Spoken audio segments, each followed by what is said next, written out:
If you were to step through the heavy wooden doors of a medieval monastery, the first thing you would notice would not be a sight, but a sound. The slow, resonant toll of a bell, echoing through stone corridors and out across fields where nothing much seems to happen. This bell was the heartbeat of monastic life, dividing the day into segments as predictable as the sunrise itself. There was a certain comfort in this predictability, a rhythm that carried monks through not just days, but years and decades of nearly identical routines. The bell itself was usually cast from bronze, a metal that produced a deep, rich tone that could carry for miles across the countryside. It hung in the bell tower, which rose above the other monastery buildings like a finger pointing toward heaven. The bell was not rung by pulling a rope in the modern fashion, but by a monk who would climb the stairs to the bell chamber and strike it with a wooden mallet, or sometimes by pulling a rope attached to the bell's clapper. Each strike would send vibrations through the tower, through the walls, through the very air itself. The sound of the bell was not just a signal. It was, in its way, a voice. It spoke with the same tone day after day, year after year, century after century. Long after the monk who rang it had died, the bell would continue, struck by new hands, but singing the same song. There was something eternal about that sound, something that connected each moment to all the moments that had come before. The life of a medieval monk was not one of adventure or excitement. It was, by design, the very opposite. While knights rode off to distant lands, their armor gleaming in the sun, their horses' hooves thundering on hard-packed earth, the monks remained within their monastery walls. While merchants traveled from town to town, haggling over prices, shouting to attract customers, weighing goods on scales and counting coins, the monks stayed in place. While farmers worked from dawn to dusk in the fields, racing against weather and seasons, worrying about harvests and hunger, the monks followed their unchanging schedule. They moved through the same spaces every day. The church, with its high vaulted ceiling and narrow windows that let in shafts of dusty light. The cloister, that covered walkway surrounding a garden, where monks could walk, protected from rain but still feel the fresh air. The chapter house, where the community gathered each morning. The refectory, where they ate their simple meals. The dormitory, where they slept in a long room filled with identical beds. The scriptorium, where some spent hours copying manuscripts. The kitchen, the bakery, the brewery, the gardens, the stables. Each space had its purpose, its place in the rhythm of monastic life. They spoke the same prayers, day after day. The Psalms, those ancient poems, numbered and ordered, cycling through in a pattern that repeated week after week. The Lord's Prayer, spoken countless times. The prayers specific to each service, to each feast day, to each season. A monk might speak these same words tens of thousands of times over the course of his life. At first, perhaps, he would think about the meaning of each word, concentrating on understanding what he was saying. But eventually, after enough repetitions, the words would flow without conscious thought, like breathing. They ate the same simple meals. Bread, made from wheat or rye or barley depending on what was available and what the monastery could afford. Pottage, that thick soup or porridge made from beans or peas, seasoned with herbs, sometimes with bits of vegetable added. Cheese, made from the milk of the monastery's cows or goats or sheep. Fish on certain days, caught in the monastery's fish ponds or purchased from nearby markets. Ale or wine, diluted with water, for plain water was often unsafe to drink without boiling.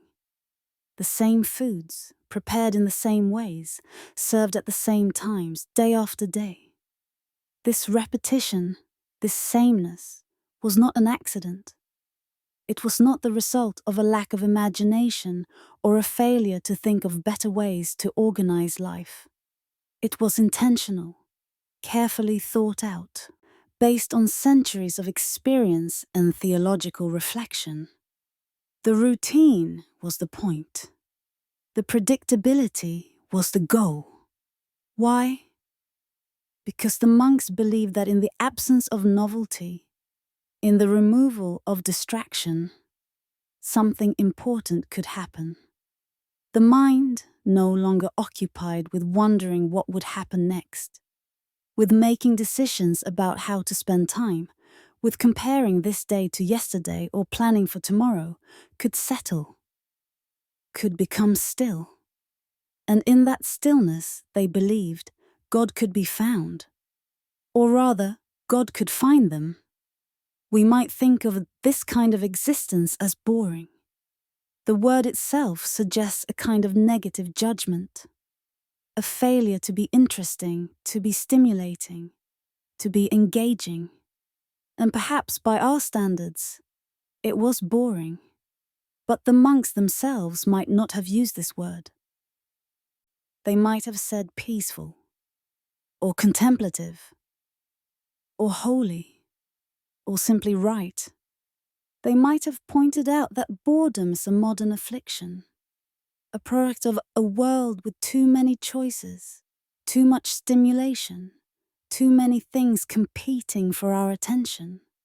In a world where you are expected to be constantly entertained, constantly busy, constantly doing something interesting, the absence of entertainment feels like a lack, like something is wrong.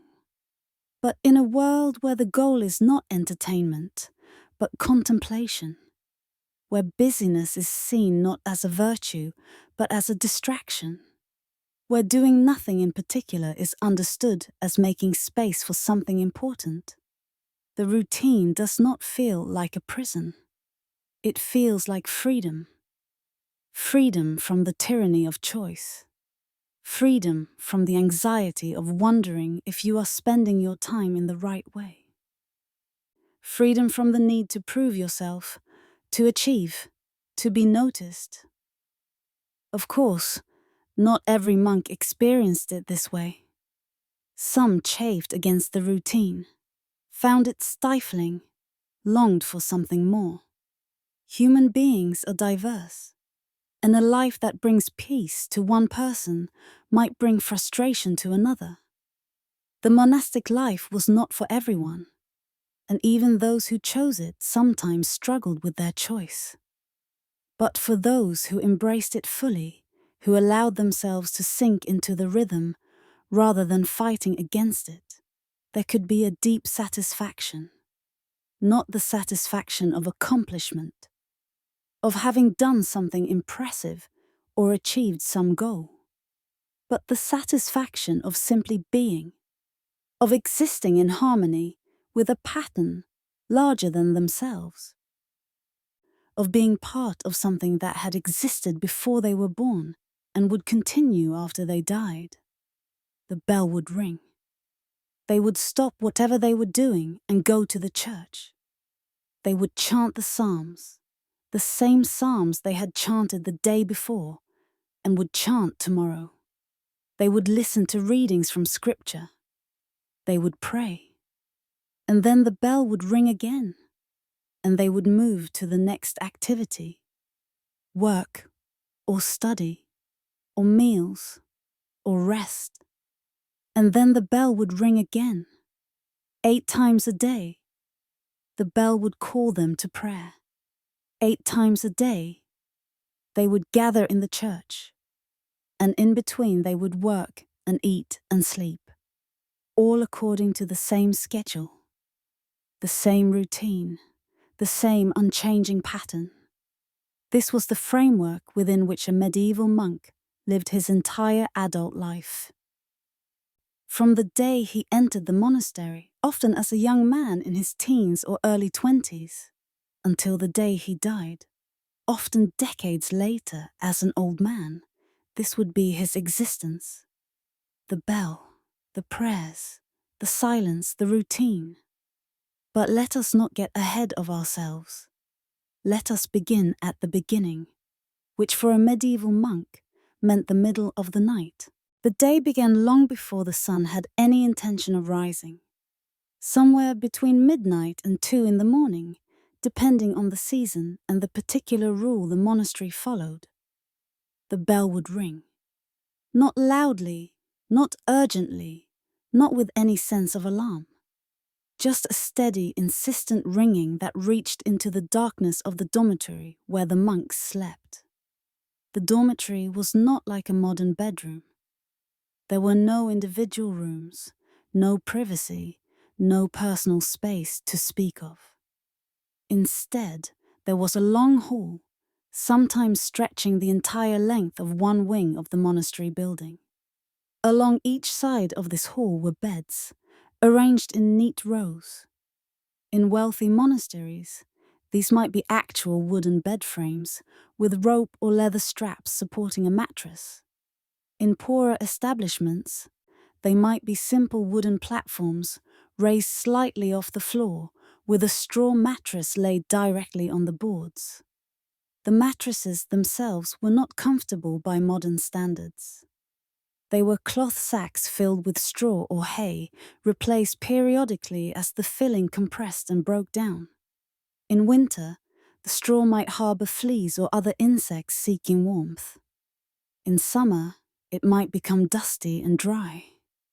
The monks would lie on these mattresses wearing their tunics, for they did not undress for sleep. They would cover themselves with rough woolen blankets, scratchy against the skin, but providing necessary warmth in the cold stone building.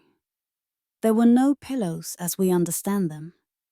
A monk might roll up his outer robe or a spare piece of cloth to support his head, or he might use a small cushion filled with straw or wool.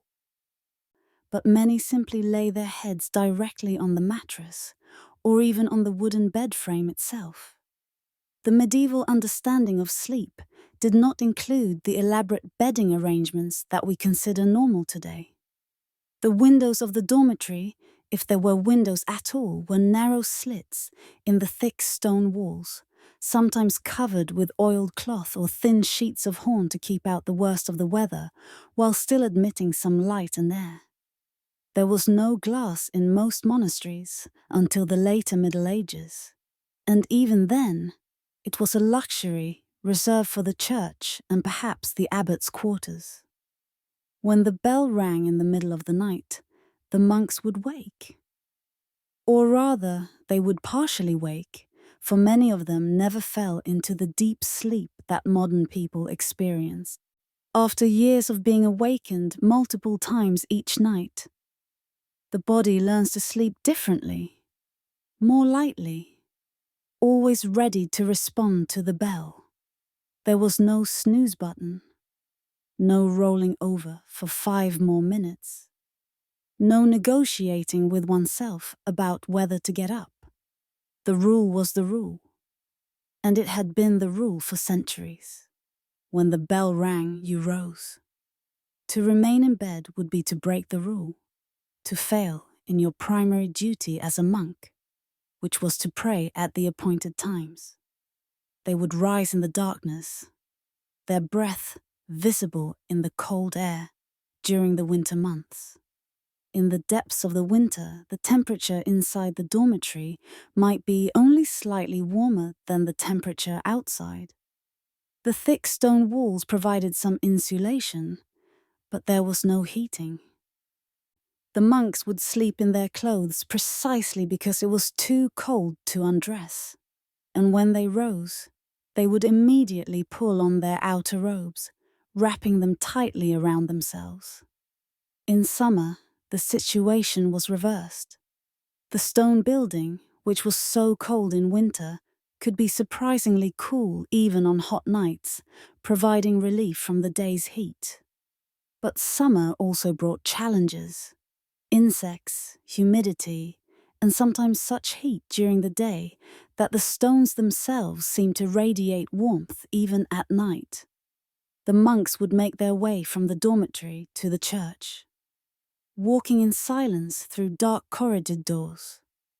They did not light many candles for this journey, both because candles were expensive and because they had done this so many times that they knew the way by heart.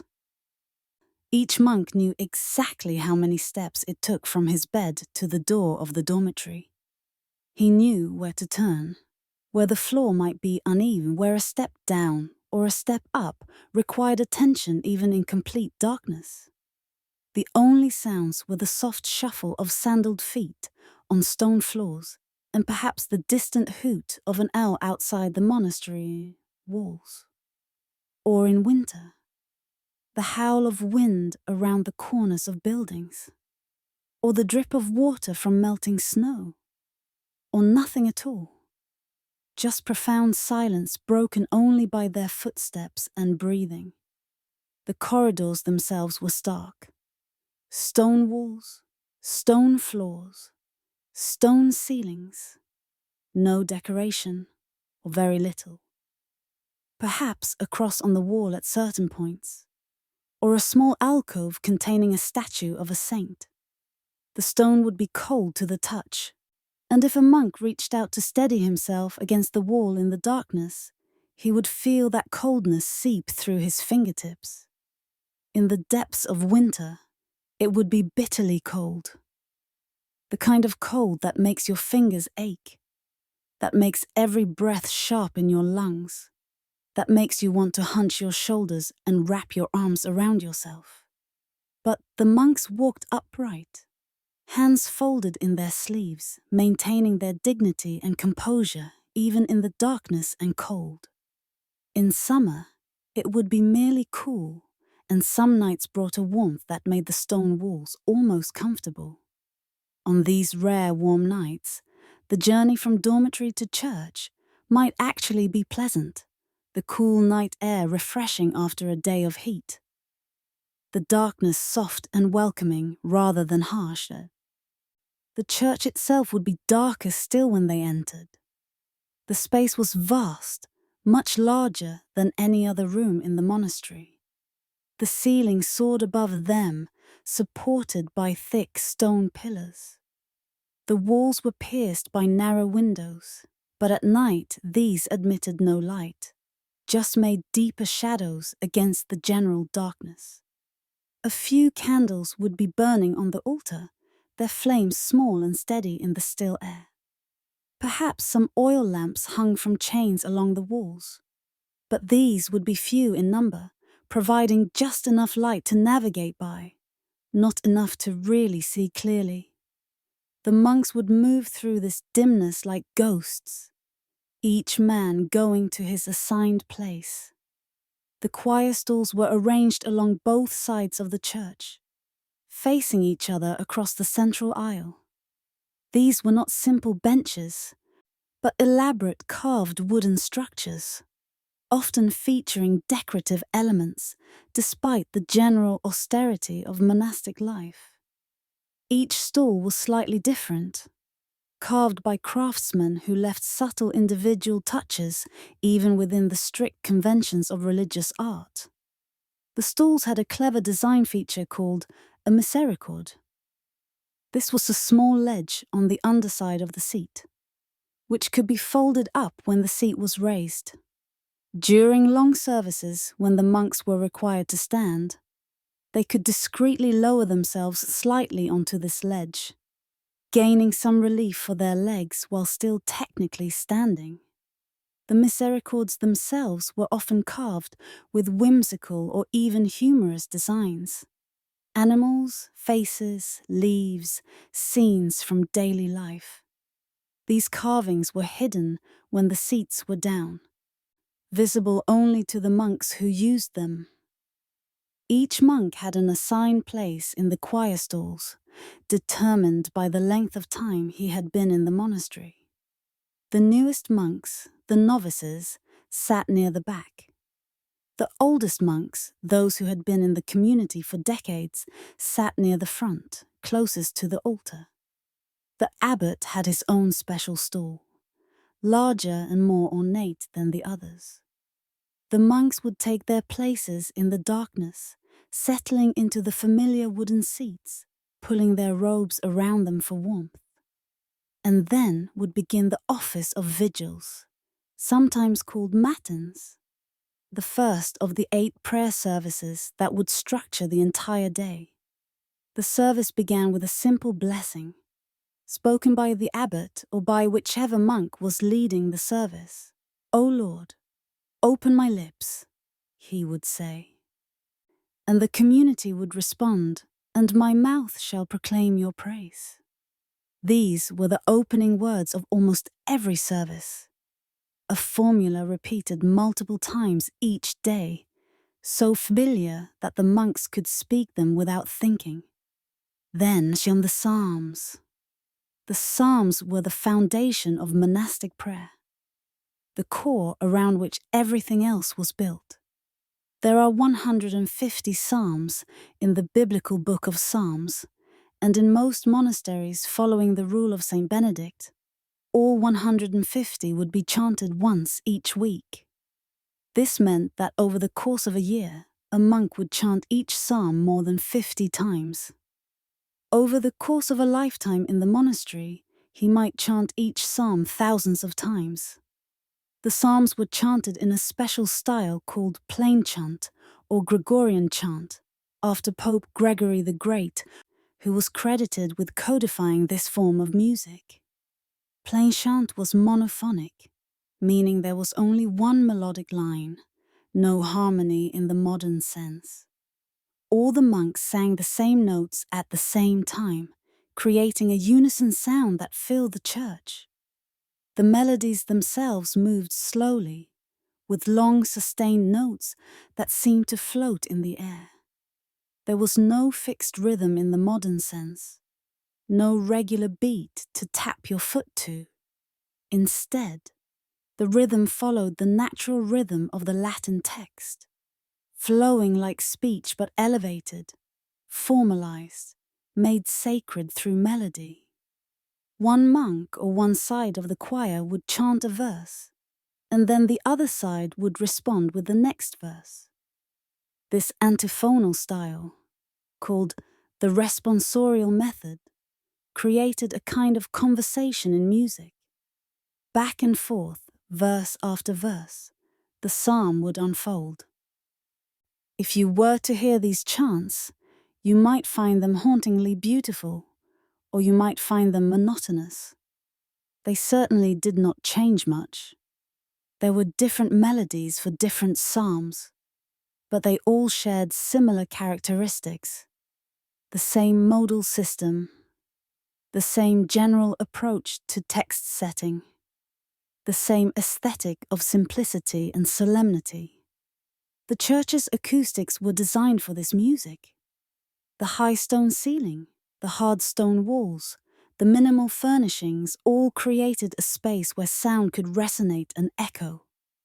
A single voice would seem to multiply, bouncing off the walls and ceiling, filling the entire space.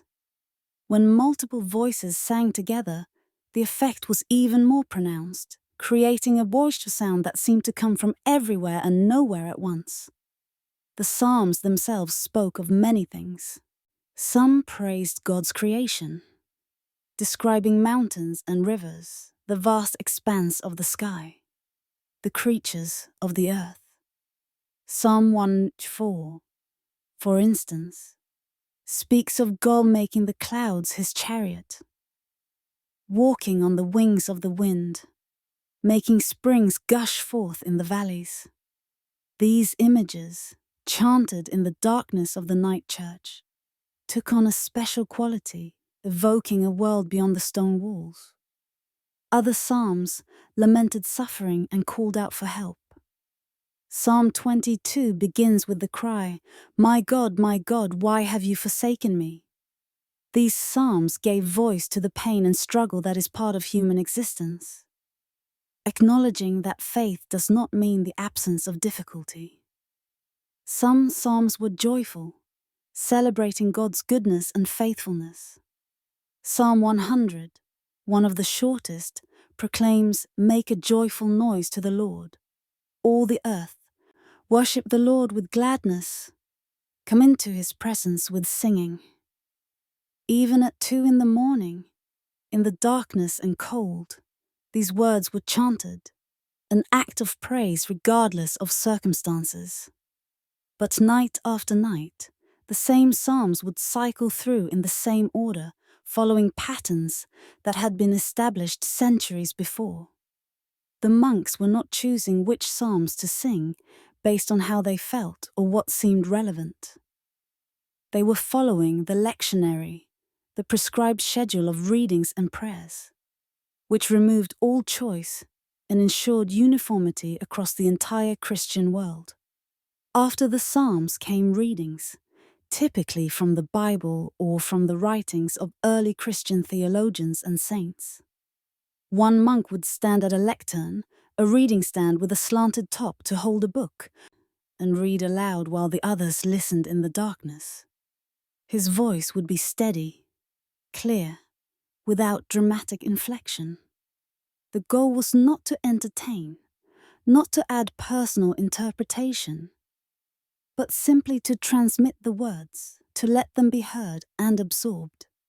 The readings at vigils were often longer than those at other services, sometimes lasting 15 or 20 minutes.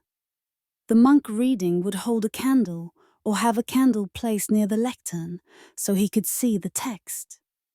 The book itself would be a manuscript, handwritten on parchment, probably copied in that very monastery's scriptorium. The text would be in Latin, and while all educated people in medieval Europe could read Latin, the handwriting could sometimes be challenging, especially by candlelight. As the first grey light began to seep through the narrow windows of the church, the bell would ring again, this time for Lauds, the morning prayer that marked the official beginning of the monastic day. The word lauds comes from the Latin word laus, meaning praise. And this service was focused particularly on praising God for the gift of a new day, for the return of light after the darkness of night. By this point, the monks had been awake for perhaps 2 or 3 hours, standing or sitting in the cold church, chanting psalms in the darkness. But the day was only just beginning. There would be many more hours of prayer and work before they would return to their beds that night. The transition from darkness to dawn was gradual, almost imperceptible at first. The blackness of the windows would slowly shift to deep blue, then to lighter blue, then to grey. The shapes of the church's interior, which had been barely visible by candlelight, would begin to emerge more clearly. The carved capitals atop the pillars, the vaulted arches of the ceiling, the distant altar with its crucifix, all of these would slowly materialize out of the darkness as dawn approached. There was something profound about this daily miracle of sunrise, witnessed from inside the church after hours of darkness. In our modern world, with electric lights available at the flip of a switch, we have largely lost the experience of true darkness and the relief that comes with dawn. But for medieval monks, this transition was a daily reminder of deeper truths they believed in. The triumph of light over darkness, the hope of resurrection after death, the promise that even the longest night would eventually end. They would gather once more in their choir stalls, and once more the chanting would begin. The service followed the same basic pattern as vigils: an opening blessing, psalms sung in alternating verses, readings from scripture, prayers spoken in unison. But the specific psalms were different, chosen to reflect the theme of morning and new beginnings. There was a particular psalm that was almost always sung at Lauds across the Christian world. Psalm 63. This psalm begins with the words, "O God, you are my God. I seek you, my soul thirsts for you. My flesh faints for you, as in a dry and weary land where there is no water."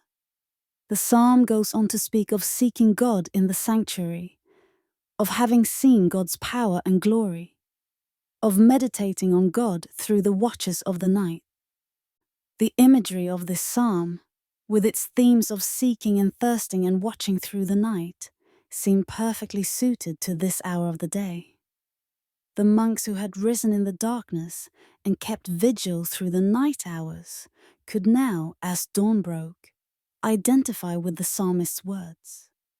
They had sought God in the darkness, and now, with the coming of light, they could sing of having beheld God's glory.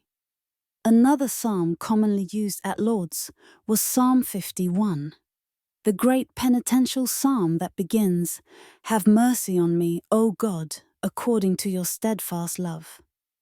This psalm, traditionally attributed to King David after his sin with Bathsheba, was a prayer for forgiveness and renewal. Singing it at the start of a new day represented a fresh beginning, a turning away from past failures and a hope for living better in the hours ahead. The Psalms at Lauds also included the Canticle of Zechariah, sometimes called the Benedictus after its first word in Latin. This was not technically a psalm, but a hymn from the Gospel of Luke, spoken by Zechariah at the birth of his son John the Baptist. The canticle speaks of God's mercy, of the sunrise that will break upon us from on high, to give light to those who sit in darkness and in the shadow of death. Again, the imagery of light breaking through darkness made this text particularly appropriate for the dawn service. As the monks chanted these words, they could watch through the windows as the world outside transformed. In spring and summer, they might see the sky turn pink and orange and gold.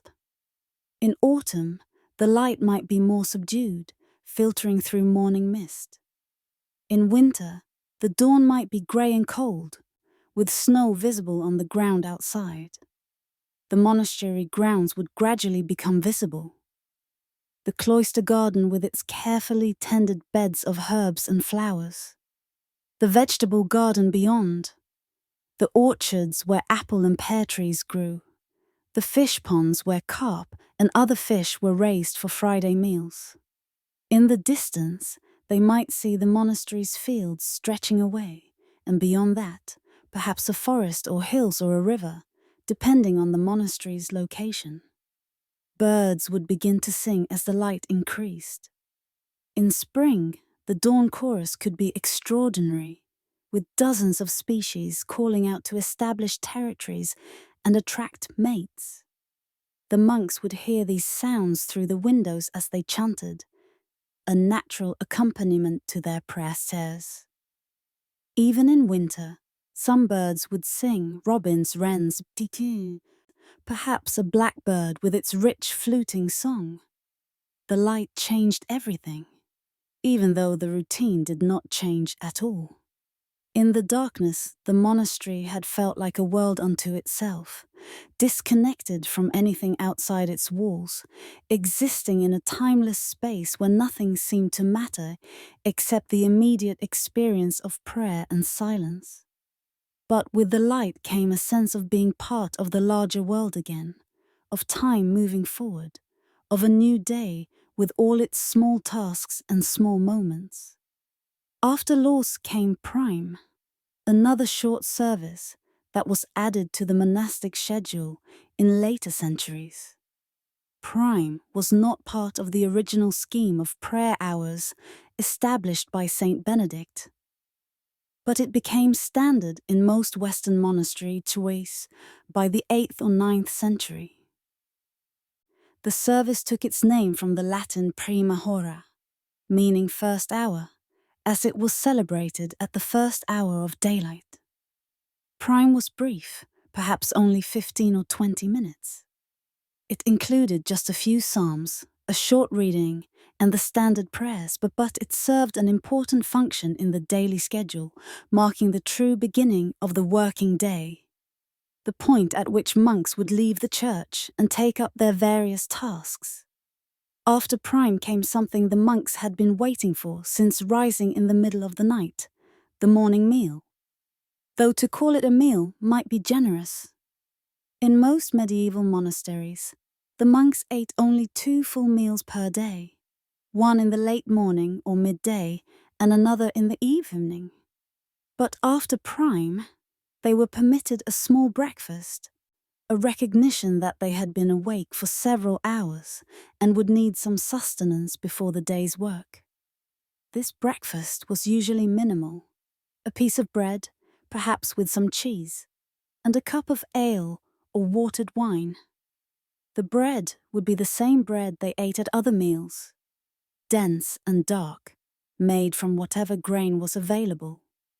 In a wealthy monastery, this might be wheat bread, relatively fine in texture. In a poorer establishment, it might be barley or rye or even bean bread, coarse and heavy. The cheese would be made from the monastery's own dairy animals, aged to preserve it. The ale would be weak, more for hydration than intoxication, brewed in the monastery's own brewery.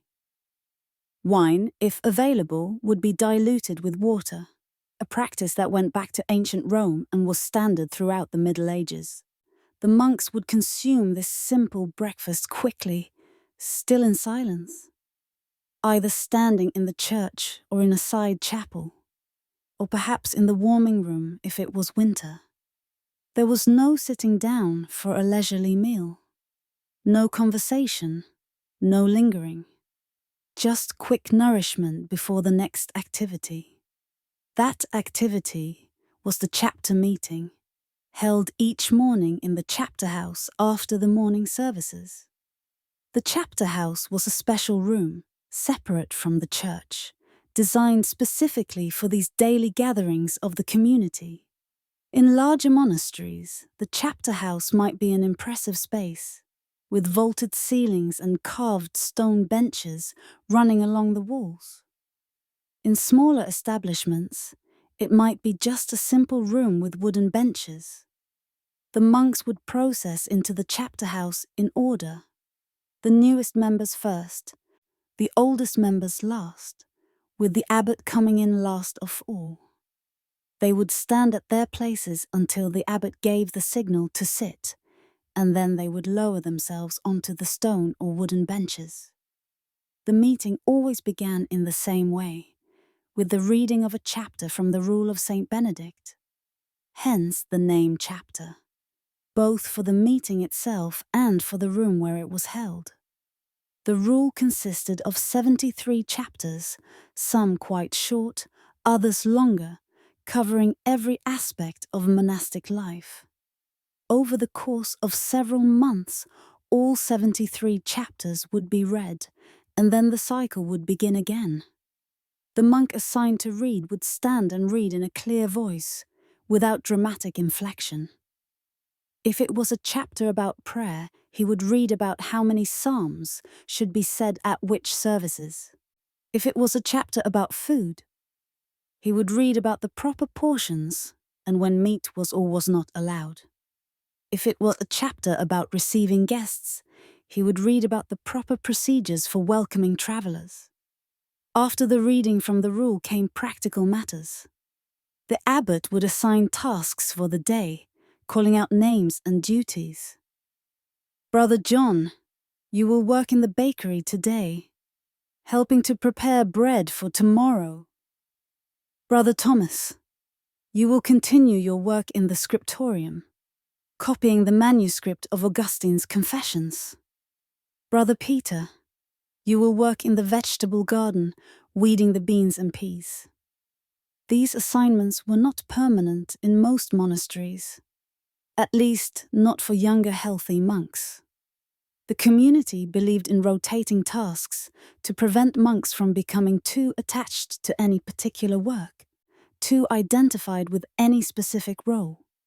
A monk who was exceptionally skilled at illuminating manuscripts might spend most of his time doing that work, but even he would periodically be assigned to other tasks, working in the garden, serving in the kitchen, helping with the harvest. This rotation served multiple purposes. It ensured that knowledge and skills were distributed throughout the community rather than concentrated in a few individuals.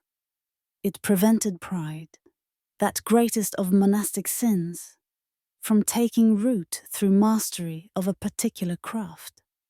And it embodied the principle that no work was beneath anyone, that the newest novice and the oldest monk were equally called to serve the community in whatever way was needed. The chapter meeting was also the time for monks to confess faults and for discipline to be administered. This was done publicly, before the entire community, in a ritual that could be both humbling and cathartic. A monk might rise from his seat, walk to the center of the chapter house, and kneel before the abbot and the community. "Reverend Father and brothers," he might say, "I confess that yesterday I spoke unnecessarily when I could have communicated with a sign. I ask pardon from God and from this community." Or he might confess to having been late to a service, or to having let his mind wander during prayer, or to having felt anger toward another monk, or to any of the small failings that were part of daily life. These confessions were expected to be made with genuine humility, with true regret for the fault. The punishment, called a penance, was usually mild. Additional prayers to say privately, or perhaps the requirement to eat meals sitting on the floor rather than at the table for a few days, or to enter the church last rather than in one's proper place in the order.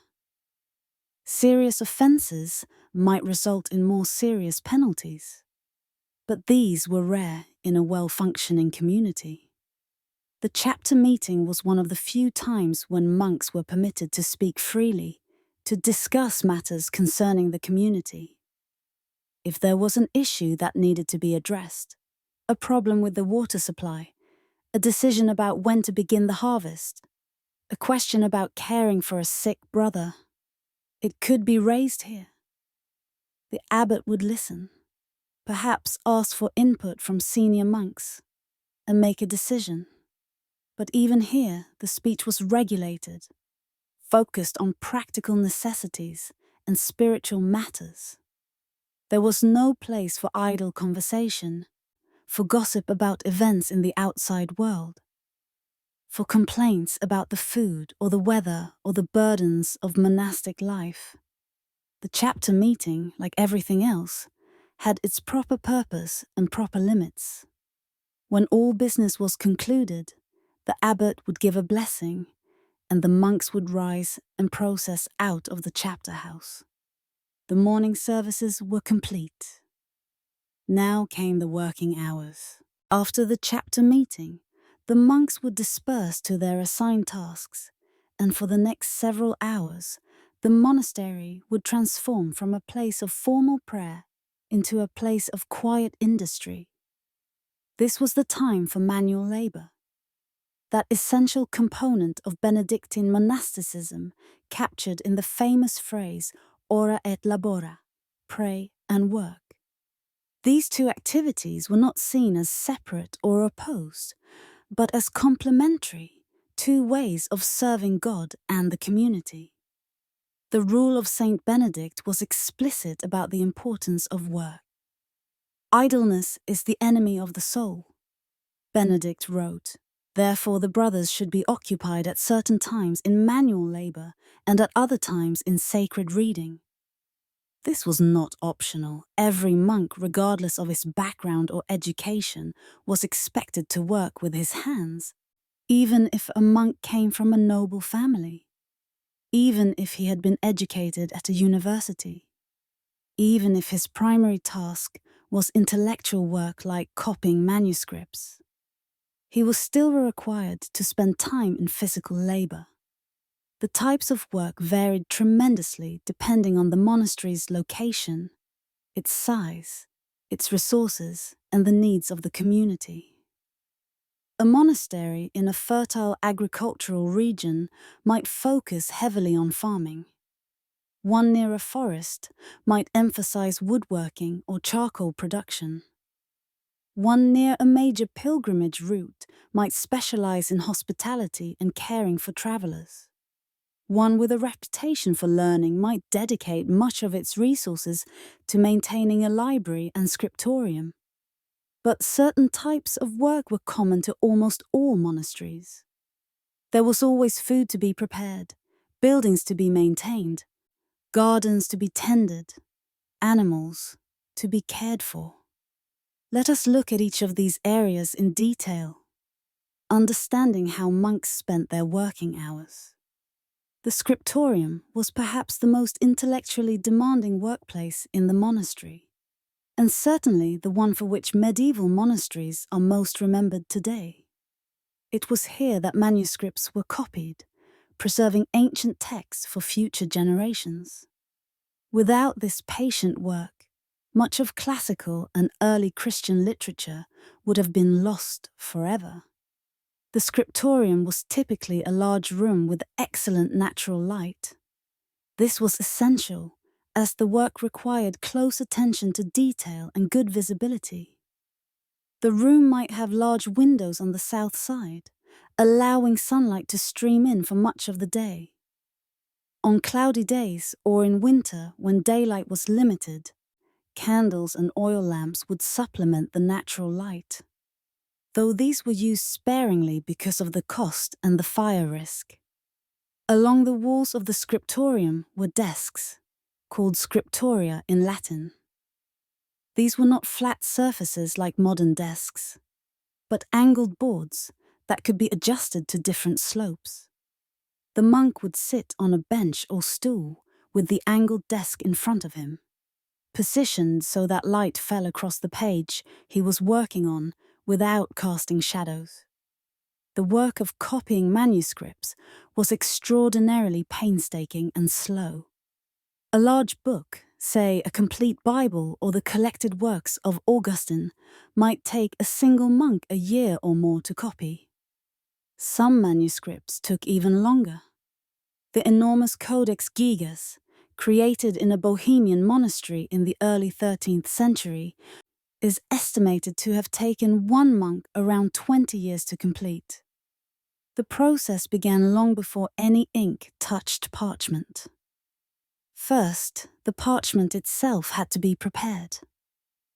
Parchment was made from animal skin, usually from sheep, goats, or calves.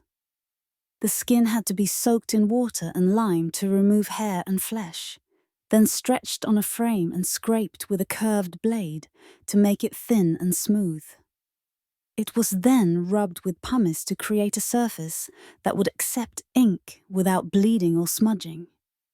This work was usually done by specialized workers, rather than by the monks who would actually do the copying. But in smaller monasteries, monks might prepare their own parchment. Either way, everyone understood that parchment was expensive and precious. Nothing could be wasted. Even the smallest scraps left over from cutting sheets to size would be saved and used for shorter documents or practice writing. Once the parchment was ready, the monk would begin preparing the page for writing. Using a straight edge and a lead point or a sharp stylus that left a very faint mark, he would rule the page with lines to guide his writing. These lines had to be perfectly straight and evenly spaced.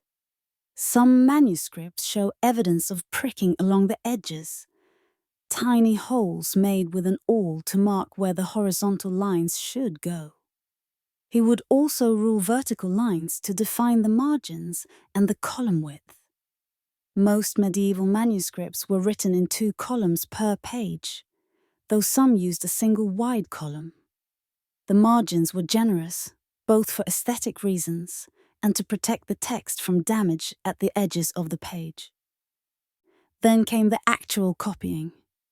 The monk would have an exemplar before him, the manuscript he was copying from. This might be placed on a stand beside his desk, or sometimes above his desk at eye level. He would read a phrase from the exemplar, hold it in his memory for a moment, and then write it on his own parchment. The pen was a quill, cut from a large feather, usually from a goose, but sometimes from a swan or even a crow. The monk would cut the quill himself, shaping the nib to the width he wanted, splitting it slightly at the tip to hold ink. Quills wore out quickly and had to be recut frequently, so a scribe would keep several prepared quills ready at all times, along with a small knife for cutting and reshaping them. The ink was usually made from oak galls, those strange swollen growths that appear on oak trees when certain wasps lay their eggs in the bark. These galls were collected, dried, and ground into powder. The powder was then mixed with iron salts, often obtained by letting nails rust in vinegar, and gum arabic, which served as a binder. The resulting ink was black or brownish black, and it would darken over time, eventually turning a deep black that would last for centuries. The monk would dip his quill into the ink, held in a small container called an inkhorn, and begin to write. The script had to be absolutely perfect, each letter formed according to strict conventions. In the early Middle Ages, most manuscripts were written in a script called kel, or halfanshil, with large, rounded letters. Later, a more compact script called Carolingian minuscule became standard, with smaller letters and more efficient use of space on the expensive parchment. By the later Middle Ages, a script called Gothic or black letter had developed, with angular compressed letters that allowed even more text to fit on a page. Each of these script styles had precise rules for how each letter should be formed, how much space should be between letters and between words, how abbreviations should be written. The work required intense concentration. The monk had to focus on multiple things simultaneously, remembering the text from the exemplar, forming each letter correctly, maintaining consistent letter size and spacing, keeping the lines straight, avoiding blots or smudges. A moment's distraction could result in an error that might not be noticed until later. If a monk made an error, he had several options. For a minor mistake, he might carefully scrape away the incorrect letter with a knife, removing just the top layer of parchment, and then write the correction over the scraped area. For a more serious error, he might cross out the mistake and write the correction above the line, or in the margin. In extreme cases, an entire page might have to be discarded and rewritten. Monks occasionally wrote notes in the margins of their manuscripts, small comments or complaints about the difficulty of their work. "Writing is excessive drudgery," wrote one anonymous scribe. "It crooks your back, it dims your sight, it twists your stomach and your sides." Another wrote, "Thank God it will soon be dark," expressing relief that the working day was nearing its end. Another scribe penned a more poetic lament. "3 fingers write, but the whole body labors." Yet another ended his manuscript with the plea, "Now I've written the whole thing, for Christ's sake, give me a drink." These marginal notes, hidden in manuscripts for centuries, give us a glimpse of the human beings behind the perfect script, their weariness and frustration and occasional humor. But despite these complaints, the work continued, day after day, year after year, century after century. The monks understood that they were doing something important, something that transcended their own individual comfort. They were preserving knowledge, maintaining the continuity of learning, keeping alive the intellectual heritage of the ancient world. Without their work, we would have lost most of the classical literature that survived antiquity. The poems of Virgil and Ovid, the histories of Livy and Tacitus, the philosophy of Aristotle and Plato, the medical texts of Galen, the geometry of Euclid, all of these survived the collapse of the Roman Empire, primarily because medieval monks copied them in their scriptoriums. Of course, not every monk worked in the scriptorium. Many spent their working hours in very different kinds of labor. In the kitchen, for instance, monks would be preparing the midday meal, the main meal of the day. This was no small task when cooking for a community that might number anywhere from a dozen monks to several hundred in a large abbey. The monastery kitchen was usually a separate building, or at least separated from other structures by thick walls, because of the fire risk. It would have large hearths with substantial fires, ovens for baking bread, and sometimes elaborate systems of hooks and chains for hanging pots over the flames. There would be long wooden tables for preparation work, storage areas for ingredients, and sometimes even running water brought in through channels or pipes. The monks working in the kitchen would rise even earlier than their brothers, because bread needed to be baked and pottage needed to simmer for hours before it was ready.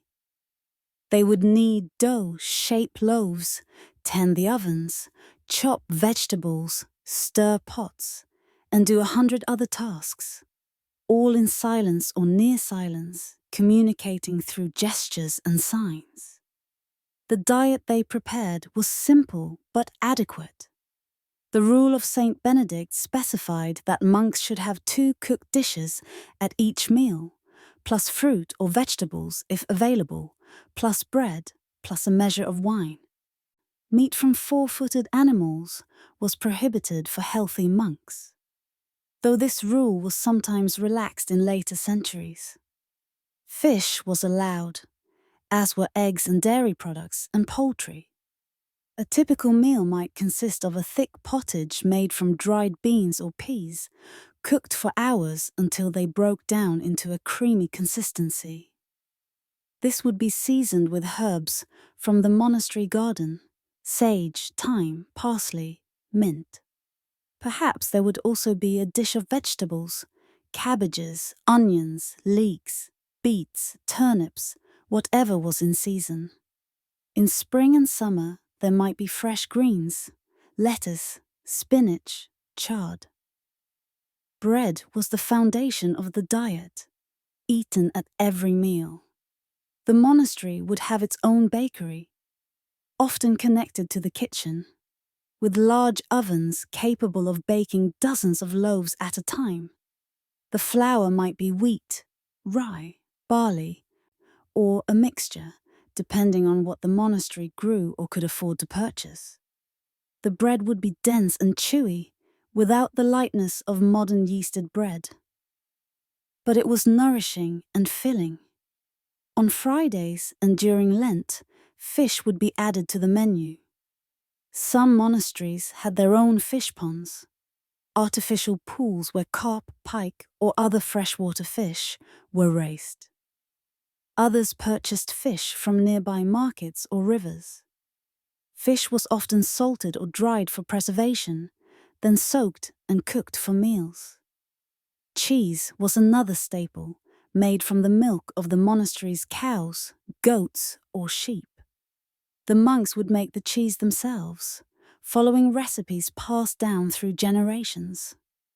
The cheese would be aged in cool cellars, developing flavor over time. Hard cheeses could last for months, providing protein through the winter when fresh foods were scarce. In the monastery garden, other monks would be working among the carefully laid out beds of vegetables and herbs. Monastery gardens were remarkable creations, combining practical food production with medicinal plants and sometimes ornamental flowers for decorating the church on feast days. The garden was usually enclosed by walls, both to keep animals out and to create a microclimate that extended the growing season. It would be divided into several distinct areas, each with its own purpose. As the sun climbed toward its highest point in the sky, as shadows shortened and the warmth of the day reached its peak, the bell would ring again, calling the monks from their various labors to return to the church. This bell announced sext, the midday prayer, one of the little hours that punctuated the working day.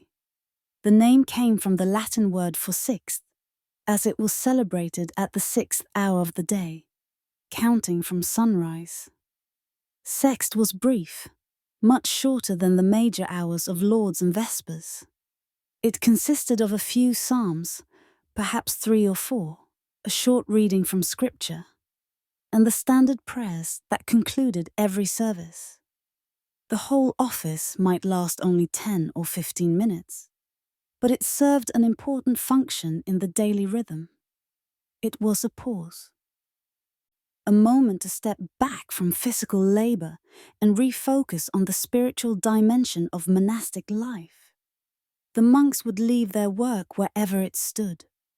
The scribe in the scriptorium would carefully cap his ink container and clean his quill, leaving the manuscript open on his desk to be resumed later.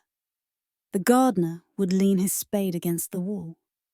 The baker would check that his ovens were safe to leave unattended. The cook would make sure nothing was about to burn. And then they would all make their way to the church. By midday, the church was much brighter than it had been during the night services. Sunlight streamed through the windows, illuminating dust motes that floated in the still air. The space that had seemed so vast and mysterious in the darkness now showed itself more clearly. The intricate carvings on the capitals of pillars, the painted decorations on the walls if the monastery could afford such things, the altar with its candles and crucifix. The monks would take their places in the choir stalls, their robes dusty from work, their hands perhaps still bearing traces of whatever labor they had been engaged in. The scribe might have ink stains on his fingers. The gardener might have dirt under his fingernails. The baker might smell of yeast and wood smoke. They were not pristine or untouchable. They were working men who interrupted their work to pray. The psalms sung at sext often reflected themes appropriate to midday. Psalm 119, the longest psalm with its 176 verses divided into 22 sections, was frequently used. Different sections might be chanted at different times, with the entire psalm being completed over several weeks. This psalm is an extended meditation on God's law, with almost every verse containing some reference to God's commands, statutes, precepts, or teachings. Your word is a lamp to my feet and a light to my path, one verse proclaims. I treasure your word in my heart, so that I may not sin against you, says another. The repetitive structure of the psalm, while with its constant return to the same themes expressed in slightly different ways, suited the repetitive nature of monastic life itself.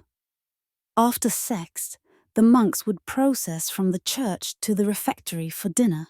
The main meal of the day. The refectory was a long hall, similar in structure to the church but designed for eating rather than worship. Down the center ran a long wooden table, or in larger monasteries, multiple tables arranged in rows. Benches were placed on both sides of the tables, and sometimes there was a raised table at one end where the abbot and senior monks would sit. The monks would enter in order, walking slowly and silently. They would go to their assigned places, standing behind their seats until all were present. The abbot, entering last, would take his place at the high table. He would ring a small bell, and only then would everyone sit.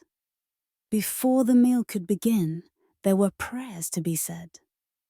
The abbot or another designated monk would recite a grace, thanking God for the food they were about to receive.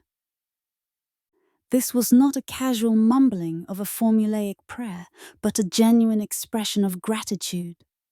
The monks understood that food was a gift, not a right, and that many people in the world beyond the monastery walls did not have enough to eat. Then came one of the most distinctive features of monastic dining: the reading during meals. While the monks ate, one monk would stand at a lectern and read aloud. This practice went back to the earliest days of Christian monasticism, to the desert fathers of Egypt and Syria, who believed that even the act of eating should be turned into an opportunity for spiritual growth. The lectern was usually positioned so that the reader could be heard by everyone in the refectory. He would stand throughout the meal, not eating with his brothers, though food would be saved for him to eat later. Being assigned to read during meals was considered an honor, but also a challenge. The reader had to project his voice clearly enough to be heard over the sounds of eating, yet maintain the solemn, measured tone appropriate to sacred texts. The readings might be from the Bible, often continuing day by day through a particular book. Or they might be from the lives of saints, those stories of holy men and women who had lived exemplary Christian lives. The life of Saint Anthony, the great hermit of the Egyptian desert, was a popular choice. So was the life of Saint Martin of Tours, who had divided his cloak with a beggar and later became a bishop. The life of Saint Benedict himself, written by Pope Gregory the Great, was read regularly in Benedictine monasteries. Sometimes the readings were from theological works, the letters of St. Paul, the sermons of the early church fathers, the writings of Augustine or Gregory or Jerome. These texts could be dense and challenging, requiring careful attention to follow the arguments. But the monks listened while they ate, training themselves to absorb complex ideas, even while engaged in another activity. The monks ate in silence, without conversation. They could hear the reader's voice echoing in the hall, the occasional clink of a wooden spoon against a ceramic bowl, the sound of bread being torn, of drink being poured. But there was no talking, no comments about the food, no requests to pass something, no discussion of the day's work or the weather or anything else. To facilitate this silence, monasteries had developed elaborate systems of hand signs. There were signs for common foods: bread, water, wine, cheese, fish, vegetables. There were signs for utensils and dishes: spoon, knife, bowl, cup. There were signs for actions: more, enough, thank you. A monk could communicate his needs to his neighbor or to the servers without speaking a word. The food itself was served by monks who were assigned to wait on their brothers. This was considered a humble duty, an act of service that reminded everyone that no one was above serving others. The servers would move quietly between the tables, ladling pottage into bowls, setting out bread, pouring drinks, clearing away empty dishes. The portions were generous but not extravagant. The rule of Saint Benedict specified that each monk should receive about a pound of bread per day, plus 2 cooked dishes at the main meal, plus fruit or vegetables if available. This was actually quite a substantial amount of food by medieval standards, more than many ordinary people would have had access to. The monks would eat steadily and mindfully, not rushing but not lingering unnecessarily. They were supposed to eat enough to sustain their bodies for work and prayer. but not so much that they became sluggish or sleepy. Gluttony was considered a serious sin, and monks were taught to be aware of the temptation to eat for pleasure rather than necessity. The meal might last half an hour or 45 minutes, depending on how much food was served and how long the reading continued. When the abbot judged that sufficient time had passed, he would ring the bell again. The reader would stop at the end of his current sentence or paragraph, closing the book and returning to his seat. Everyone would stand for a final prayer of thanksgiving, and then the meal was over. After dinner came a brief period that was as close to recreation as the monastic schedule allowed, the meridian, or midday rest. This was particularly important in summer, when monks had been awake since well before dawn and would need to work for several more hours in the afternoon heat. The meridian provided a short break before the afternoon's labor. In summer, the meridian might include a brief nap. The monks would return to the dormitory and lie down on top of their beds, not removing their robes or getting under the covers, but simply resting their bodies. They might sleep for 20 minutes or half an hour, just enough to refresh themselves. Or they might simply lie quietly, not sleeping but resting, letting their minds drift. In winter, when the days were shorter and every hour of daylight needed to be used for work, there was less time for rest. But even in winter, there was usually a brief period after dinner when the formal schedule relaxed slightly. Monks might walk in the cloister, that covered walkway that ran around the monastery's central courtyard. The cloister was one of the most peaceful places in the monastery. It was a square or rectangular walkway with a roof supported by columns or pillars, open on one side to the courtyard. This design meant that monks could walk protected from rain and snow, but still experience fresh air and natural light. The inner side of the walkway, the side facing the courtyard, would have a series of arches between the pillars, creating a rhythmic pattern of light and shadow. In the center of the courtyard was often a well or a fountain, providing water for the monastery. Around the well might be a small garden, perhaps with a few ornamental plants or flowers. In some monasteries, this central garden was quite elaborate, with carefully tended beds laid out in geometric patterns. Herbs and flowers, chosen for their beauty as well as their usefulness. The monks would walk slowly around the cloister, their hands folded in their sleeves, following the path that countless monks before them had walked. They would hear the splash of water from the fountain, smell whatever flowers or herbs were blooming in the season, feel the breeze that came through the open arches. They might think about the morning's scripture reading, or about the work they would return to in the afternoon, or about nothing in particular, just walking and being present in the moment. This was also a time when the strict rule against talking might be slightly relaxed, at least for practical matters. A monk might ask a brief question about his work assignment. The abbot might give a short instruction about something that needed attention in the afternoon. The cellarer, the monk responsible for managing the monastery's supplies and stores, might inform the cook about what ingredients were available for the evening meal. But lengthy conversations were still discouraged, and anything resembling idle chatter was definitely forbidden. The speech was to be minimal, focused only on what was necessary. Even during this brief period of relative relaxation, the fundamental character of monastic life, its silence, its inwardness, its focus on the spiritual rather than the social, remained in place. Some monks might use this time for personal prayer, finding a quiet corner of the cloister or a side chapel in the church where they could kneel and pray privately. Others might take the opportunity to read, sitting on a bench in the cloister with a book from the monastery's library, absorbing themselves in scripture or theology or the lives of the saints. The meridian was brief, usually no more than half an hour, sometimes less.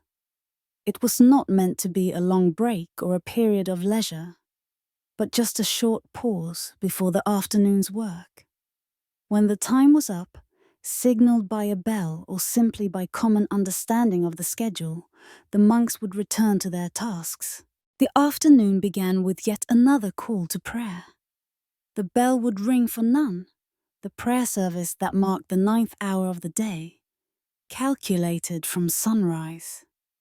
In practice, this meant sometime around 3 in the afternoon, though the exact time varied with the seasons and the length of daylight. None was another of the little hours, brief services that provided regular intervals of prayer throughout the day. Like sext before it, none consisted of a few psalms, a short reading and prayers. The monks would gather in the church once more, leaving their afternoon tasks to spend 10 or 15 minutes in formal prayer. The psalms for none often included Psalm 127, with its famous opening line, "Unless the Lord builds the house, those who build it labor in vain." This was a reminder that all their work, no matter how skilled or how dedicated, was ultimately dependent on God's grace and blessing. They could work with all their might, but without God's help, their efforts would come to nothing. After none, the monks would return to their work, and the afternoon work period would begin. This was similar to the morning work period, with monks scattered throughout the monastery doing their various tasks. But there was a different quality to the afternoon. The morning had the freshness of a new day, the sense of possibility that comes with dawn. The afternoon had a kind of weariness, a sense that the day was wearing on, that evening was approaching. For monks working outdoors, the afternoon could be particularly challenging in summer. The sun would be hot, beating down relentlessly. The work of harvesting grain or hay, of digging in the garden, of any physical labor in the fields, would be exhausting in the heat. Monks would sweat through their robes, would feel the sun burning their faces and necks, would long for the evening cool. But they would continue working, because the harvest could not wait. If grain was ready to cut, it had to be cut before it shattered and fell to the ground. If hay was dry and ready to gather, it had to be gathered before rain came and ruined it. Agricultural work followed the rhythms of nature, not the comfort of human beings. In winter, the opposite was true. The afternoon was a race against the dying light, trying to finish essential tasks before darkness fell. The days were short, sometimes lasting only 7 or 8 hours from sunrise to sunset. Every minute of daylight had to be used productively. Monks working outdoors would feel the cold seeping through their robes, would see their breath misting in the air, would watch anxiously as the sun sank lower toward the horizon. In the scriptorium, monks might feel their concentration beginning to waver as the afternoon wore on. After hours of careful copying, the letters might start to blur. The mind might begin to drift. Mistakes might become more likely. A scribe who had been working since the morning would have been hunched over his desk for many hours, and his back would ache. His shoulders would be tight. His eyes would be tired. The quality of light in the scriptorium would change as the afternoon progressed. The bright light of midday would give way to a more golden slanted light. Shadows would lengthen. The monk would have to adjust his position, moving slightly to keep the light falling on his parchment, avoiding shadows that might make it difficult to see clearly. In a well-designed scriptorium, the windows would be positioned to provide good light for as long as possible. But eventually, as the sun moved lower in the sky, the natural light would begin to fade. At some point, usually an hour or so before sunset, it would become too dim to continue working safely with ink and parchment. A mistake made in poor light might not be noticed until later, and corrections were time-consuming and could damage the expensive parchment. When the light began to fail, the scribes would carefully clean their quills, cap their ink containers, sprinkle sand over any wet ink to help it dry, and carefully close the manuscripts they had been working on. They would tidy their desks, putting away tools and materials, preparing for the next day's work. And then they would leave the scriptorium, their day's copying done, their contribution to preserving knowledge complete for another day. In the kitchen, preparations for the evening meal would be underway. This meal, called supper, would be lighter than dinner, but it still required preparation. Bread needed to be set out, cheese needed to be cut, ale or wine needed to be measured into cups or pitchers. Perhaps there would be leftover pottage from dinner that could be reheated, or perhaps a fresh batch of something simpler would be prepared. In the garden, monks would be finishing their tasks for the day. In summer, this might mean a final watering of thirsty plants before the heat of the next day. In spring or autumn, it might mean covering tender seedlings against an unexpected frost. In winter, it might simply mean checking that everything was secure and that no damage had been done by wind or weather. Monks tending animals would be bringing them in for the night. Cows would be milked, their udders relieved before they were led into the barn for the night. Sheep would be counted and herded into their fold. Chickens would be shooed into their coops, where they would be safe from foxes and other predators. Pigs, if the monastery kept them, would be fed their evening slops and bedded down. All of these activities were winding down, coming to their natural conclusion as the day itself wound down. There was a sense of completion, of tasks accomplished, of duties fulfilled. The monks might feel tired, might look forward to the evening meal, and the rest that would follow. But there was also a certain satisfaction in honest labor honestly performed, in work done in service of the community, and in obedience to the rule. Around sunset, which varied greatly depending on the season and the monastery's latitude, the bell would ring once more. This time it announced Vespers, the evening prayer, one of the major hours of the daily office. Vespers was similar in structure and importance to Lauds, the morning prayer. Both were longer and more elaborate than the little hours that punctuated the working day. The monks would lay aside their tools and labors one final time and make their way to the church. By this time, they would have been awake for 15 or 16 hours. Longer in summer, they would have attended multiple prayer services, worked for many hours at various tasks, walked back and forth across the monastery grounds numerous times. They would be tired, truly tired, in a way that modern people sitting at desks might not experience. But when the bell rang for Vespers, they would come. They would take their places in the choir stalls, straightening their robes, composing themselves for prayer. And they would sing the psalms of evening, thanking God for the day that was ending, asking for protection through the coming night. Vespers had its own set of psalms, chosen to reflect the themes of evening and nightfall. Psalm 141 was almost always included. Let my prayer be counted as incense before you, and the lifting up of my hands as an evening sacrifice. This psalm, with its imagery of evening sacrifice and prayers rising like incense, was perfectly suited to the hour. Another common psalm was Psalm 104, that great hymn of creation that describes God's creative power and the dependence of all creatures on God's provision. These all look to you to give them their food in due season, the psalm proclaims. When you give to them, they gather it up. When you open your hand, they are filled with good things. As evening came and the monks prepared to eat their supper, these words would have particular resonance. Psalm 116 was also frequently used at Vespers. I will lift up the cup of salvation and call on the name of the Lord.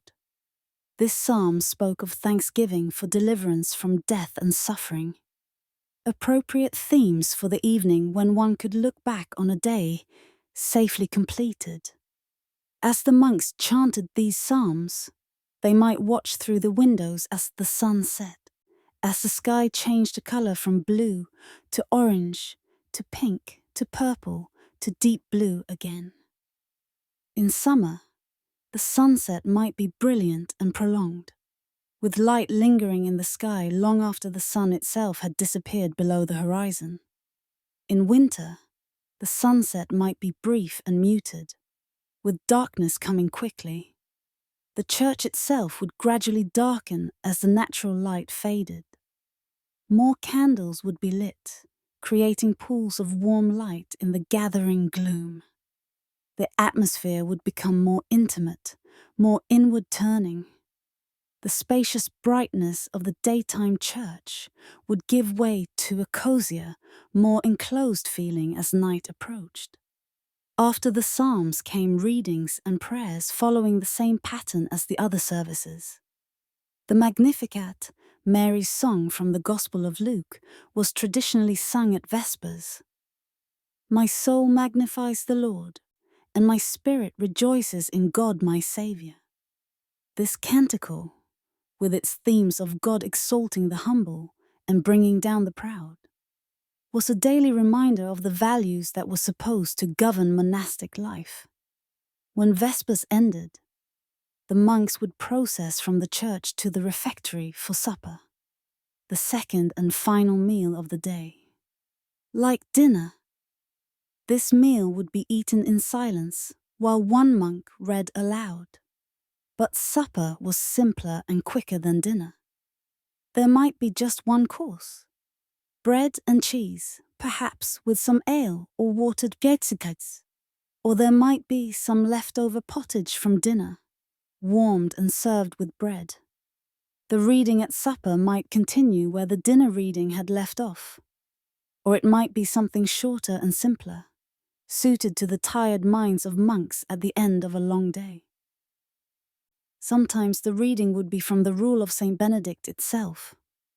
Those practical, clear instructions for monastic living that guided every aspect of their daily routine.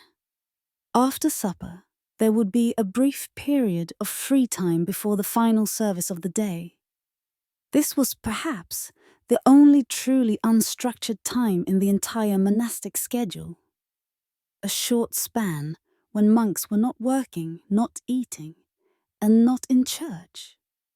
They might use this time in various ways, depending on their needs and inclinations.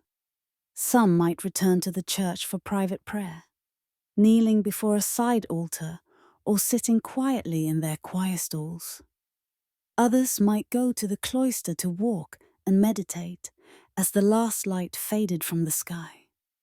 Still others might go to the warming room, if the monastery had one, to sit by the fire and dry out clothes dampened by the day's work or rain. In some monasteries, particularly in colder climates, the warming room was the only place in the entire complex where there was a fire during winter, except in the kitchen. Monks would gather there, still in silence, but taking comfort in the shared warmth and companionship. They might mend their robes, which wore out from constant use and needed frequent repairs. They might trim their quills, preparing them for the next day's work. Or they might simply sit and stare into the fire, watching the flames dance, letting their minds rest. But this period of relative freedom was short, usually no more than half an hour. Soon enough, full darkness fell. The bell would ring one last time. It was time for compline, the completion of the day. After supper, as the last light faded from the sky, and true darkness settled over the monastery, as the stars began to appear one by one in the heavens above, and the cool of night replaced the warmth of day, the monks would gather one final time in the church. The bell would ring for compline, the last service of the day, the completion of the daily cycle of prayer. The word itself came from a Latin word meaning completion, and compline was indeed the completion, the ending, the closure of all that had begun with vigils in the middle of the previous night. Compline was different from the other services. It was quieter, more intimate, more personal. While the other hours were communal acts of worship, compline had an almost private quality, as if the entire community were preparing for sleep together, like a family saying goodnight prayers before bed. The church would be lit only by a few candles now, far fewer than even at Vespers. The darkness would press in from all sides, held back only by those small flames. The windows, which had admitted light during the day, now showed only blackness. The vaulted ceiling overhead disappeared into shadow. The space felt smaller, more enclosed, as if the darkness itself were walls closing in. The monks would enter quietly, moving like shadows themselves in their dark robes. They would take their places in the choir stalls, settling in with the weariness of a long day behind them.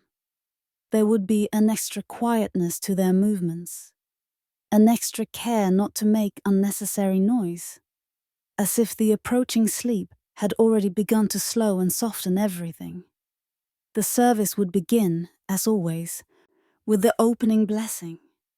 But even this felt different at Compline, more hushed, more subdued. The psalms sung at Compline were chosen specifically for their themes of night, sleep, and trust in God's protection. They were psalms of confidence, of surrender, of letting go of the day's concerns and placing oneself in God's hands. Psalm 4 was a common choice. Answer me when I call, O God of my right. You gave me room when I was in distress. Be gracious to me and hear my prayer. The psalm goes on to speak of lying down and sleeping in peace, for God alone makes one dwell in safety. These were words of trust, of letting go of anxiety, of finding rest in divine protection. Psalm 91 was another psalm frequently used at Compline. You who live in the shelter of the Most High, who abide in the shadow of the Almighty, will say to the Lord, my refuge and my fortress, my God, in whom I trust. This long psalm speaks of protection from dangers both physical and spiritual, from the terrors of the night, from arrows that fly by day, from pestilence and plague. It promises that angels will guard those who trust in God, keeping them safe in all their ways. Psalm 134, one of the shortest psalms, was also used. Come, bless the Lord, all you servants of the Lord, who stand by night in the house of the Lord. Lift up your hands to the holy place and bless the Lord. May the Lord, maker of heaven and earth, bless you from Zion. This brief psalm seemed to capture perfectly the situation of the monks themselves, standing in the house of the Lord at night, offering praise before going to sleep. The chanting at Compline was softer than at other services, the melodies simpler and more meditative. The monks' voices, tired from a long day, would blend together in a quiet, unified sound that seemed to float in the darkness rather than filling the space, the way the more vigorous chanting of daytime services did. After the Psalms came a short reading, just a verse or two from Scripture. Often, this would be from the first letter of Peter. Be sober, be vigilant, because your adversary the devil walks about like a roaring lion, seeking whom he may devour. Resist him, steadfast in the faith. This was a reminder that even sleep was not without spiritual significance, that the night required its own kind of vigilance. Then came hymns specifically associated with compline. Te lucis ante terminum, before the ending of the day, was the traditional compline hymn in the Western Church. The Latin words, sung to a simple, ancient melody, asked God to keep the monks safe through the night, to drive away the demons of darkness, to grant peaceful sleep. Another element unique to compline was the singing of the Salve Regina, a hymn to the Virgin Mary. This hymn, dating from the Middle Ages, addressed Mary as our life, our sweetness, and our hope, and asked for her protection and prayers. The melody was hauntingly beautiful, rising and falling in long flowing phrases that seemed to express a deep longing for comfort and safety. To thee do we cry, poor banished children of Eve, the Latin words said. To thee do we send up our sighs, mourning and weeping in this valley of tears. This was humanity, as the medieval mind understood it, exiled from paradise, wandering through a world of suffering, looking to Mary as a mother figure who could intercede with God on behalf of her struggling children. After all the psalms and hymns and prayers came one final element that was unique to compline: the sprinkling with holy water. The abbot or another designated monk would take an aspergillum, a brush or perforated container used for sprinkling, dip it in blessed water, and walk through the church, sprinkling the monks as they stood in their stalls. The water, blessed in a special ceremony, was believed to have protective power, driving away evil influences and sanctifying the space and the people in it. The monks would feel the tiny droplets of water landing on their faces and hands and robes. In winter, the water would be cold, almost shockingly so. In summer, it might be cool and refreshing. Either way, it was a tangible sign of blessing, a physical sensation to mark this moment of transition from the day's activity to the night's rest. And then came the blessing itself, the final words of the day. The abbot would speak the traditional formula. May the all-powerful Lord grant us a restful night and a peaceful death. Amen.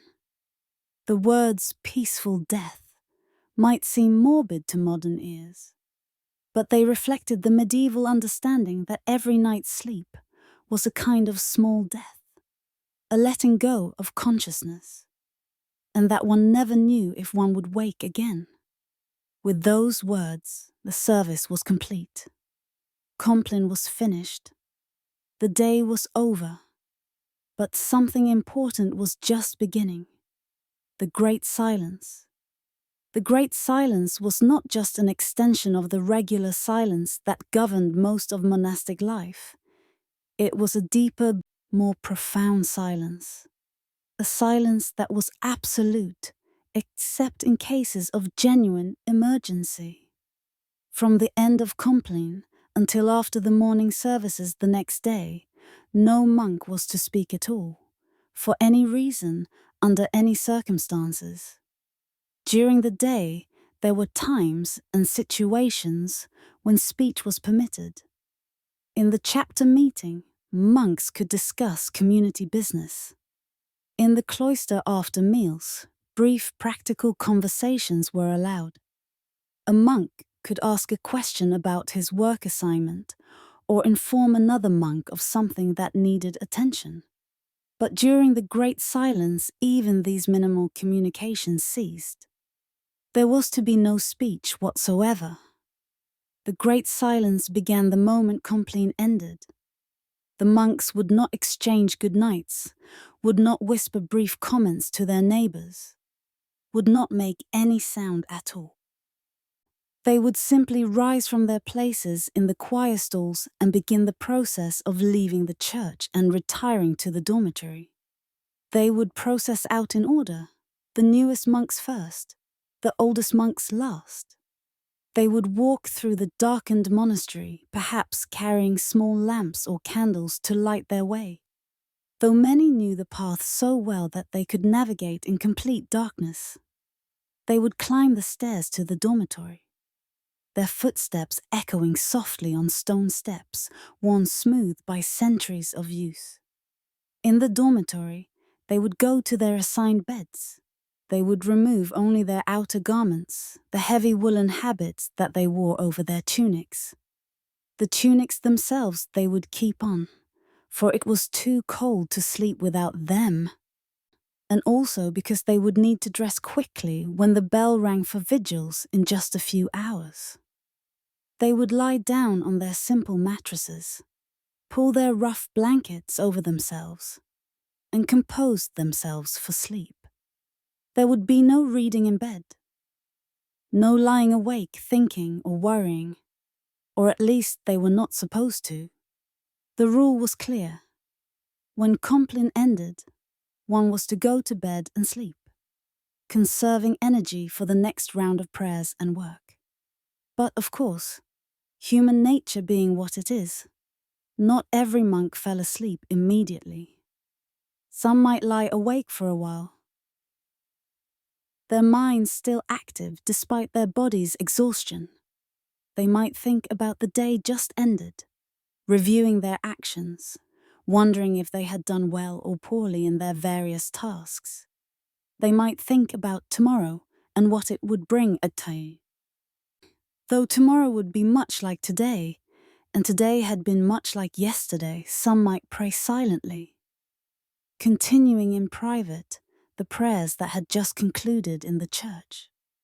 Others might recite psalms in their minds, those familiar words that they knew by heart after years of daily repetition. Still others might simply lie in the darkness, listening to the sounds of the night, the breathing of other monks, the creak of wooden bed frames, the sigh of wind outside the walls. In winter, the dormitory would be very cold. Breath would be visible as fog in the air. Monks would curl up under their blankets, trying to conserve body heat, perhaps pulling their knees toward their chests in a fetal position. The cold was simply accepted as part of life, not complained about, just endured. In summer, the dormitory might be almost comfortable. The thick stone walls that were so cold in winter, now providing welcome coolness against the heat of the day. On warm summer nights, a breeze might blow through the narrow windows, bringing the scent of hay from the fields or flowers from the garden, or simply the indefinable smell of nighttime. Gradually, one by one, the monks would drift off to sleep. The sounds of movement would cease. The breathing would become deeper, more regular. The dormitory would become still and quiet. A room full of sleeping men, their day's work done, their prayers said, their bodies resting before the cycle would begin again. But the sleep would not be long.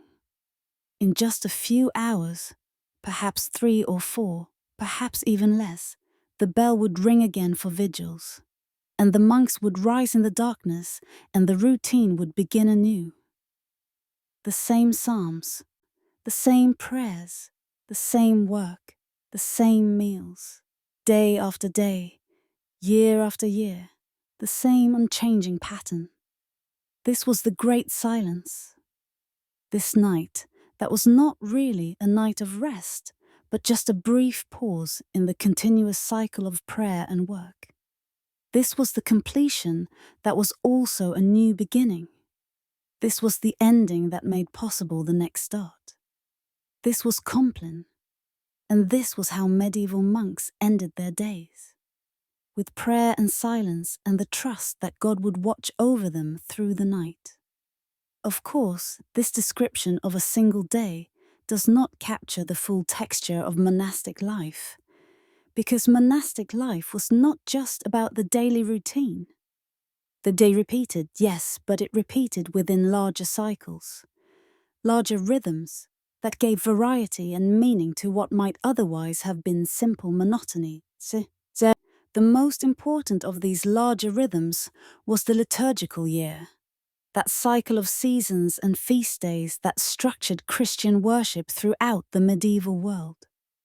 The liturgical year was like a great wheel, turning slowly through time, bringing the same festivals and commemorations around again and again, yet each time with a sense of freshness, of renewal, of return. It began in late autumn or early winter, with Advent, those 4 weeks before Christmas when the Church prepared for the celebration of Christ's birth. During Advent, the mood in the monastery would shift subtly. The services would include special readings and prayers focused on themes of waiting and preparation. The antiphons sung at Vespers, the short phrases chanted before and after Psalms, would be the great O antiphons, each beginning with O and addressing Christ with a different title. O wisdom, O Lord, O root of Jesse, O key of David. These ancient texts, dating back at least to the 8th century, marked the days leading up to Christmas. The daily routine remained largely the same during Advent, but there was a sense of anticipation in the air, a feeling that something important was approaching. The monks might spend more time in the scriptorium, preparing special manuscripts for use during the Christmas season. The sacristans, the monks responsible for caring for the church and its furnishings, would prepare special vestments and decorations. Everything was pointing toward the great feast to come. And then Christmas itself would arrive, one of the 3 greatest feasts of the year, along with Easter and Pentecost.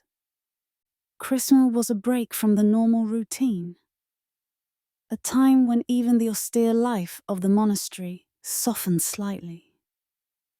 There would be special, more elaborate services, with more music and more ceremony than usual. The church would be decorated with whatever greenery was available in winter: holly, ivy, perhaps some evergreen branches. The meals on Christmas might be somewhat better than usual. There might be special foods that were not served at other times. Perhaps some meat, which was ordinarily forbidden. Perhaps some sweet dish made with honey. Perhaps wine that was less diluted than usual. These were not extravagances, not feasts in the secular sense, but small acknowledgements that this was a special day, a day of celebration. After Christmas came the 12 days leading to Epiphany, the feast celebrating the visit of the Magi to the infant Jesus. These days had their own special character, a continuation of the Christmas celebration. The services would include references to the Magi and their gifts of gold, frankincense, and myrrh. The readings would come from the gospel accounts of Jesus' infancy and childhood.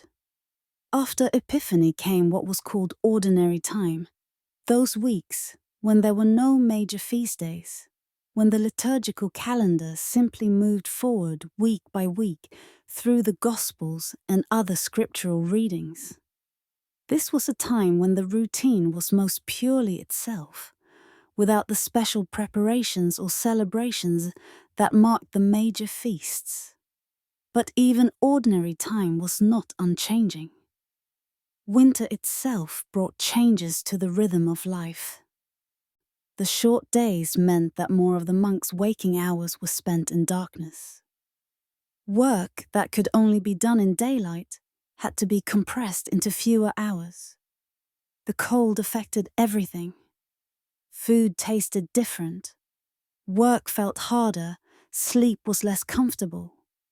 The monastery's gardens lay dormant under frost or snow. The fields were bare, the trees leafless. The ponds might freeze over, making it impossible to catch fish. The monks would subsist on preserved foods, dried beans and peas, salted fish, aged cheese, root vegetables stored in cellars, grain kept in granaries. There was a kind of starkness to winter monasticism, a stripped-down quality that matched the bare trees and empty fields outside. Everything was reduced to essentials: prayer, work, food, sleep, with little room for anything extra. But there was also a beauty in this austerity, a clarity that could be lost in more abundant seasons. Then, gradually, spring would arrive. The days would lengthen. The cold would ease. The first green shoots would appear in the garden. Birds would return from their winter migrations, filling the air with sobong. The monastery's surroundings would transform from brown and grey to green and eventually to the multicolored palette of spring flowers. With spring came Lent, that 40-day period of fasting and penance leading up to Easter. Lent was a time of heightened austerity when the already simple life of the monastery became even more stripped down. The meals became plainer, with no dairy products or eggs allowed, only bread and vegetables and perhaps some fish. The fasts were stricter, with some days involving only one meal instead of two. The services during Lent were longer and more solemn. Additional prayers and readings were added. The mood was penitential, focused on sin and repentance and the need for God's mercy. The church was stripped of decorations. The joyful alleluias that were normally sung were omitted, replaced by more subdued phrases. But even as Lent made life more austere inside the monastery, outside the walls spring was bringing renewal and abundance. The contrast was deliberate, a reminder that spiritual life and natural life follow different rhythms, that one might fast even as the world blooms. The work in the gardens intensified during spring. Seeds had to be planted at exactly the right times to take advantage of the growing season. The monks would work in the newly turned earth, placing seeds in carefully prepared beds, covering them, watering them, watching and waiting for the first green leaves to emerge. The orchards, too, required attention. Fruit trees needed to be pruned, removing dead or diseased branches to encourage healthy growth. The timing was crucial. Prune too early and the tree might be damaged by late frosts. Prune too late and you miss the optimal moment for promoting vigorous growth. Lambs would be born in the monastery's flocks, increasing the number of animals and also providing a new source of wool for the next year. The monks would help with difficult births when necessary, warming orphaned lambs by the kitchen fire, bottle feeding those whose mothers couldn't or wouldn't nurse them. And then came Holy Week, the most sacred week of the Christian year, when the Church commemorated the final week of Jesus' earthly life. Holy Week was a time of intense liturgical activity, with special services almost every day, some of them lasting for hours. On Good Friday, the day commemorating Jesus' crucifixion, there was a particularly solemn service. The church would be stripped bare, the altar cloth removed, candles extinguished. The monks would prostrate themselves on the floor of the church, lying face down in an ancient gesture of mourning and penance. They would chant psalms of lamentation, particularly Psalm 22, which begins with the words Jesus spoke from the cross. My God, why have you forsaken me?" The service might last 3 hours or more, from noon until mid-afternoon, the traditional hours of Jesus' suffering on the cross. The monks would maintain their prostration for long periods, rising only to chant certain responses. It was physically uncomfortable, even painful, and intentionally so. The discomfort was a way of entering into, in a small way, the suffering that Jesus had endured. And then, after the sorrow of Good Friday, came the joy of Easter. Easter morning would arrive with the ringing of bells, with the lighting of candles, with the singing of Alleluias that had been silent throughout Lent. The church would be transformed, filled with flowers and light. The monks would wear white vestments instead of the usual black or brown. The services would be long but joyful, celebrating the resurrection, the triumph of life over death. The meals on Easter would be special, with foods that had been forbidden during Lent now allowed again. There might be eggs, dyed or decorated, symbols of new life. There might be dairy products, butter and cheese, and perhaps sweet custards or puddings. The portions might be more generous than usual. It was a feast, a true celebration, though still restrained by monastic standards. After Easter came the 50 days leading to Pentecost, called Eastertide. This was a time of continued celebration, though gradually returning to normal. The services would retain some of their festive character, but the daily routine would largely return to its usual pattern. Summer brought its own changes to monastic life. The long days meant more time for outdoor work, more hours of daylight to accomplish necessary tasks. The gardens would be at their most productive, requiring constant attention, weeding, watering, harvesting vegetables as they ripened. The grain fields would ripen, turning from green to gold. The wheat or barley or rye would need to be harvested at exactly the right moment. When the grain was mature, but before it shattered and fell to the ground. Harvest was the busiest time of the year, when every able-bodied monk would be pressed into service in the fields. The work was hard and hot. Monks would swing scythes hour after hour, cutting the grain in long swathes. Others would gather the cut grain into sheaves, binding them with twisted straw or willow withes. Still others would stack the sheaves into shocks, standing them up in the fields to dry, before being brought to the barn for threshing. During harvest time, the monastic schedule might be adjusted slightly to allow for the urgent agricultural work. The work periods would be longer, the rest periods shorter. But the core rhythm of the prayer services would remain unchanged. Even during the busiest days of harvest, the bell would still ring 8 times a day, calling the monks from the field to the church. After the grain harvest came the hay harvest, gathering grass that had been allowed to grow in meadows and then cut and dried for animal fodder. This too was demanding work, requiring good weather and careful timing. The grass had to be cut, then left in the field to dry, then turned periodically to ensure even drying, then gathered and stored in barns before any rain could ruin it. Summer also brought heat, sometimes oppressive heat that made any physical activity exhausting. The stone monastery buildings, which were so cold in winter, could be surprisingly cool in summer, providing relief from the worst of the heat. But monks working outdoors had no such relief.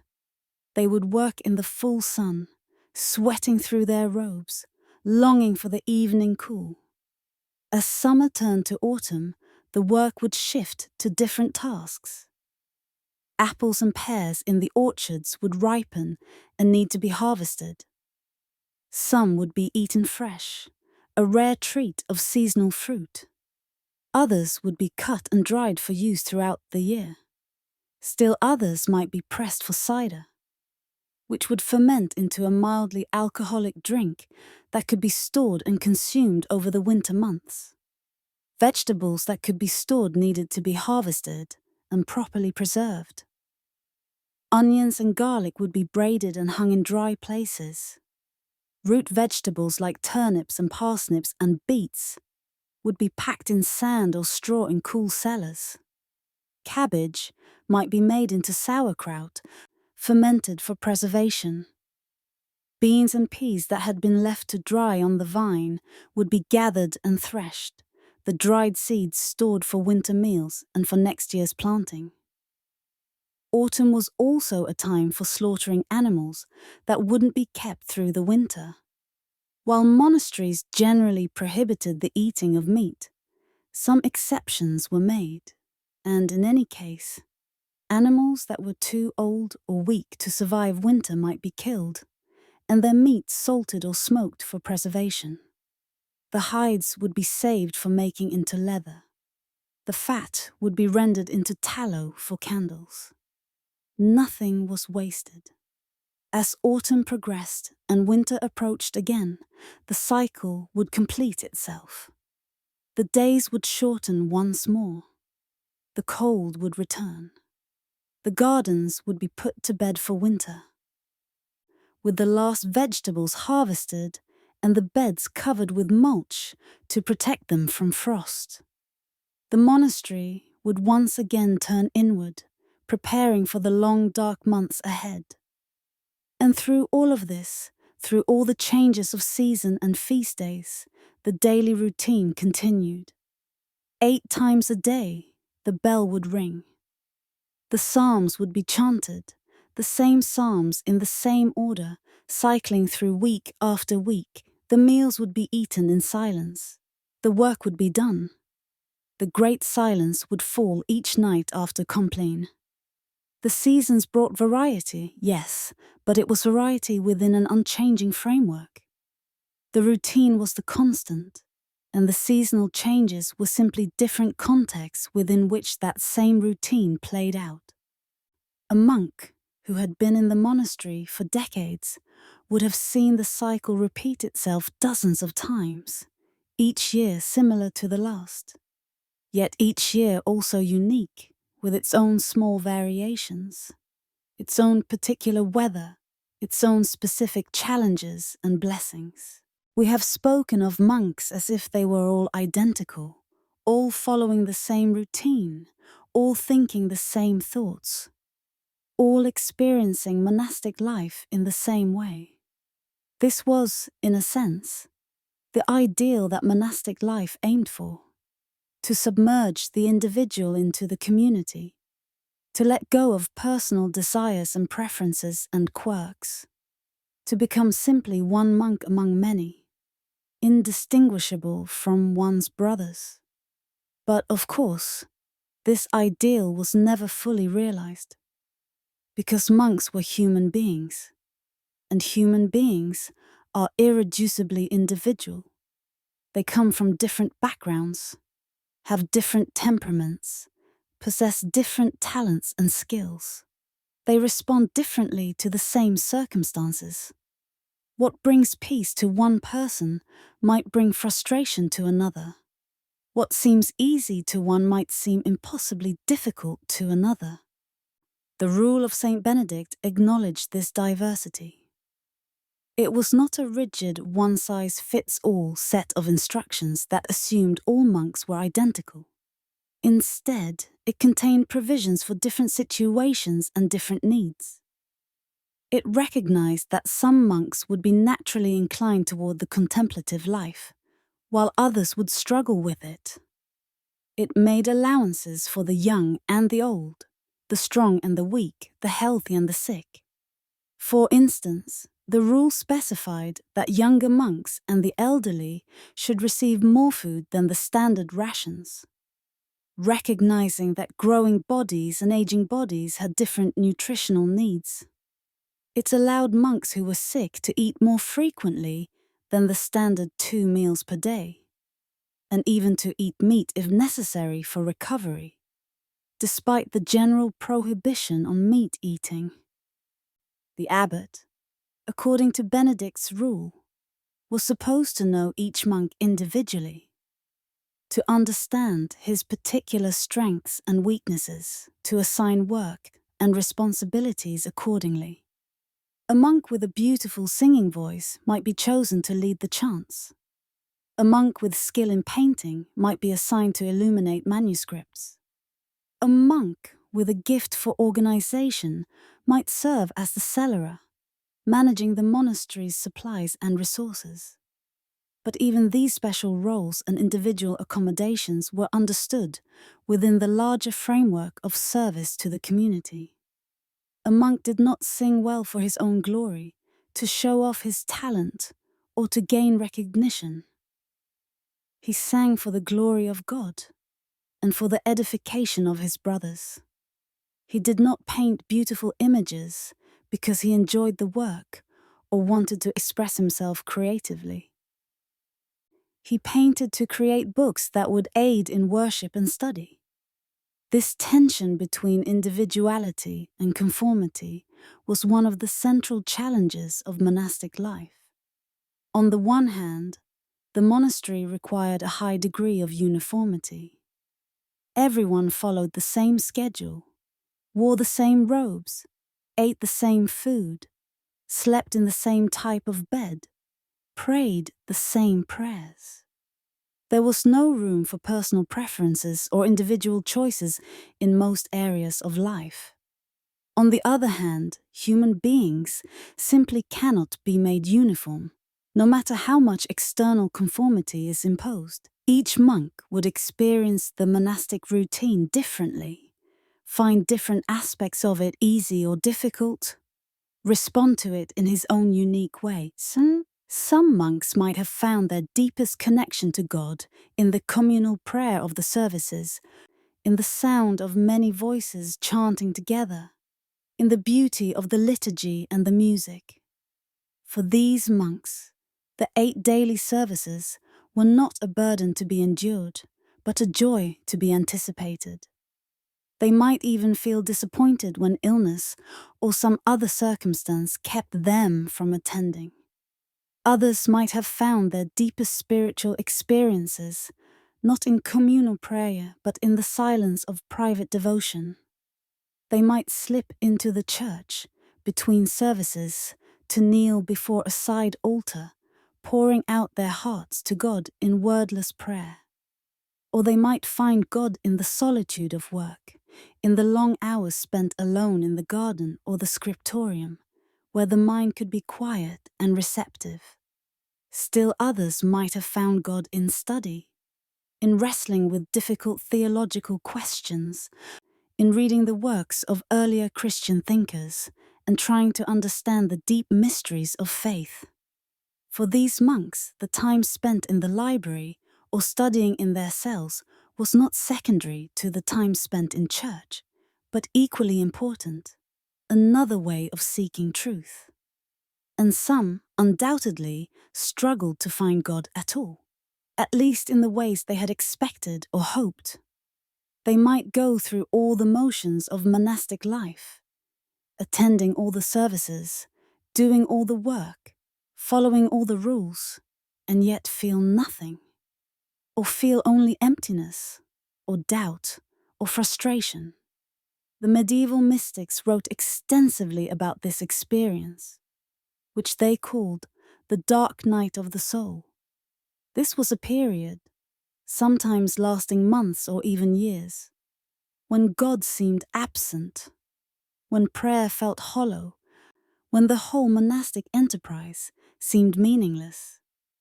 These periods were understood to be a normal, even necessary, part of the spiritual life, a kind of testing or purification.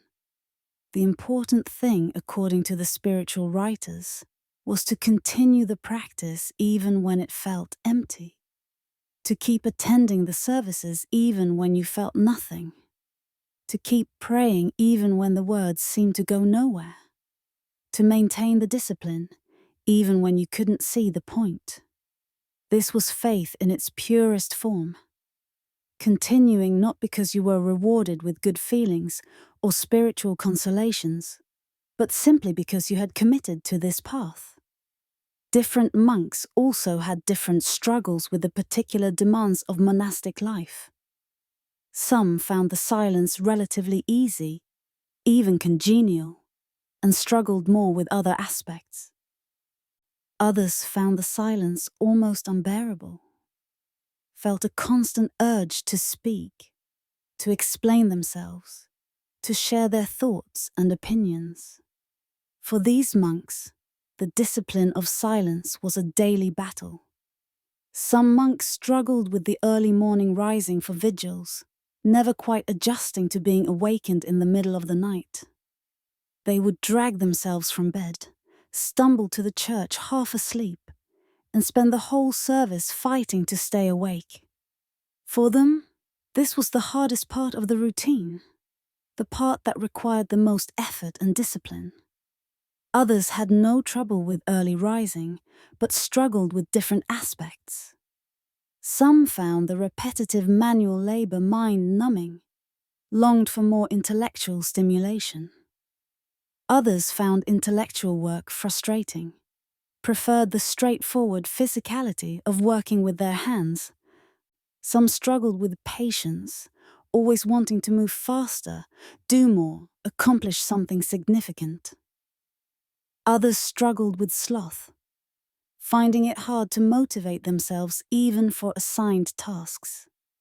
And of course, monks were not immune to more serious personal difficulties. Some struggled with depression, with long periods of sadness and hopelessness that made everything seem grey and meaningless. Some struggled with anxiety, with constant worry about whether they were doing things correctly, whether they were truly called to monastic life, whether God was pleased with them. Some struggled with anger, finding themselves irritated by their brothers, by the small annoyances of communal life, by the inevitable personality conflicts that arise when people live in close quarters. The rule of Saint Benedict addressed this directly, warning against anger and prescribing penances for those who let their temper get out of control. Some struggled with pride, that deadliest of sins according to monastic theology. Pride could take many forms in a monastery. A talented scribe might take too much satisfaction in his beautiful manuscripts, forgetting that the work was for God's glory, not his own. A monk, skilled in gardening, might feel superior to his brothers who knew less about plants. A monk who found the spiritual life easy might look down on those who struggled. Benedict devoted an entire chapter of his rule to humility, outlining 12 steps or degrees of humility that a monk should cultivate. These ranged from acknowledging God's omnipresence and fearing judgment, to accepting difficult tasks without complaining, to keeping one's eyes downcast, to thinking of oneself as the worst of sinners. The goal was a complete and total self-abnegation, a letting go of all pride and self-will. But achieving this was extraordinarily difficult, perhaps impossible for most people. A monk might spend decades trying to cultivate genuine humility and still find traces of pride lurking in his heart.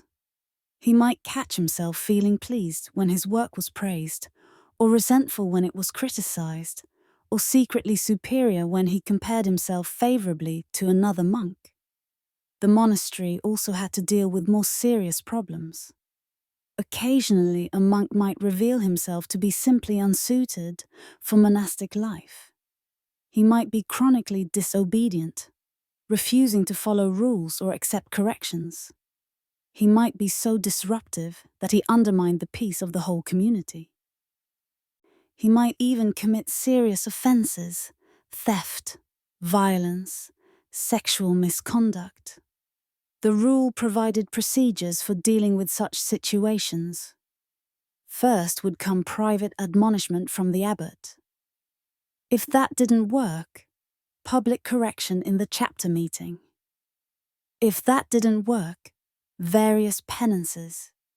Eating alone, being excluded from communal activities, even physical punishment in extreme cases. And if all else failed, expulsion from the monastery.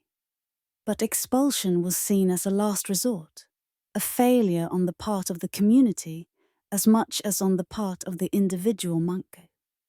The goal was always to help the monk reform, to bring him back into full participation in the community. Only when it became clear that this was impossible would a monk be sent away. There were also happy individual stories, of course. Monks who truly flourished in the monastic environment, who found exactly what they were looking for, who experienced the peace and sense of purpose they had hoped for. Monks who developed deep friendships with their brothers, despite the restrictions on conversation. Monks who had profound mystical experiences, moments of such intense awareness of God's presence that they were transformed. These experiences couldn't be manufactured or forced. They came when they come, if they came at all more.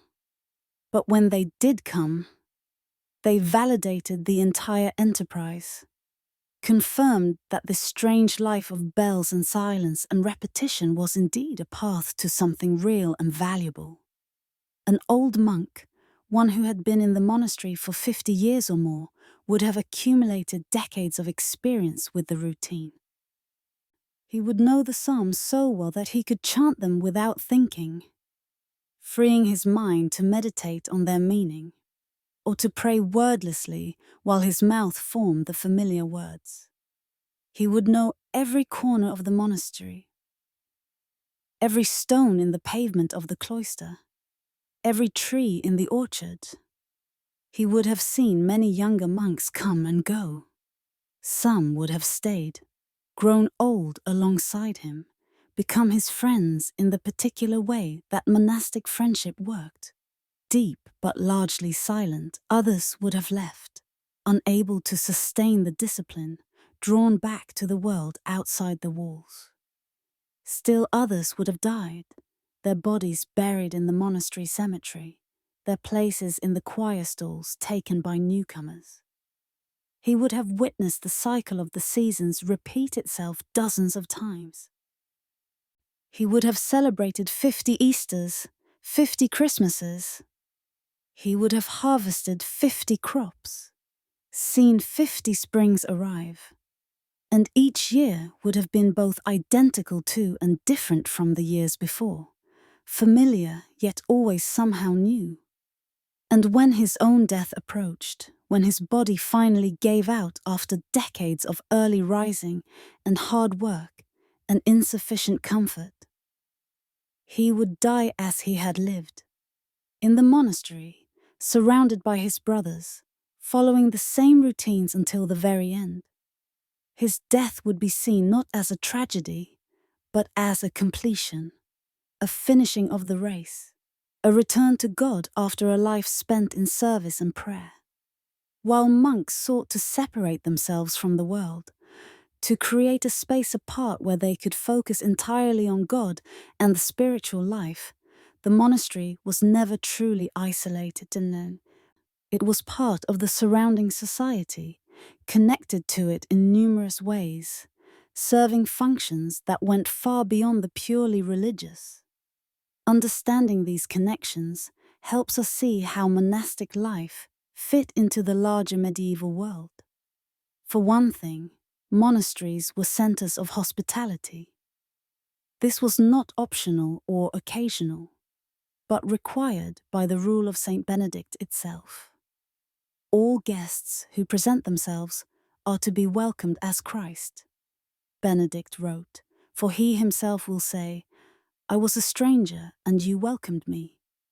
This was one of the most important functions of the monastery, providing food and shelter to travelers. In an age when there were no hotels, no motels, no hostels in the modern sense, monasteries served as crucial waypoints for anyone traveling any distance.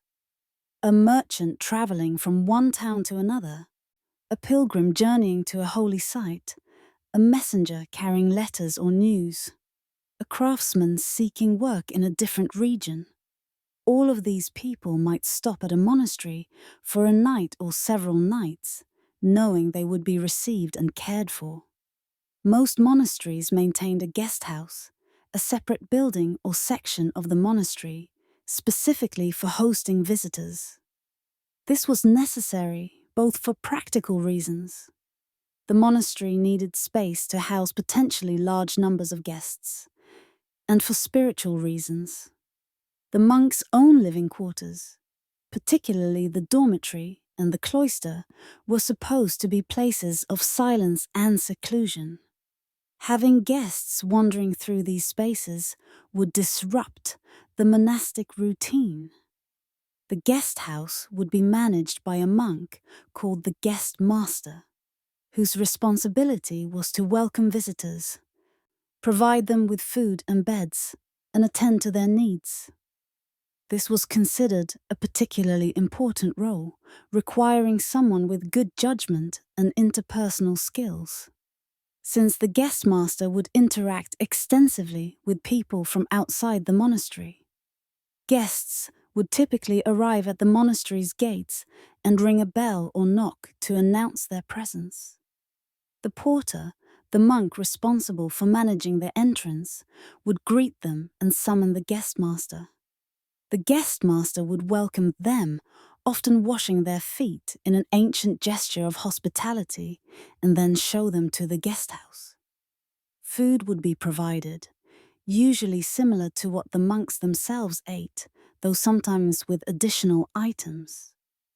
Guests might be served meat, for instance, even though the monks themselves were forbidden to eat it.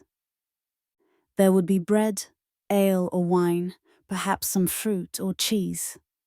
The portions would be generous, especially for pilgrims or poor travelers who might not have eaten well in days.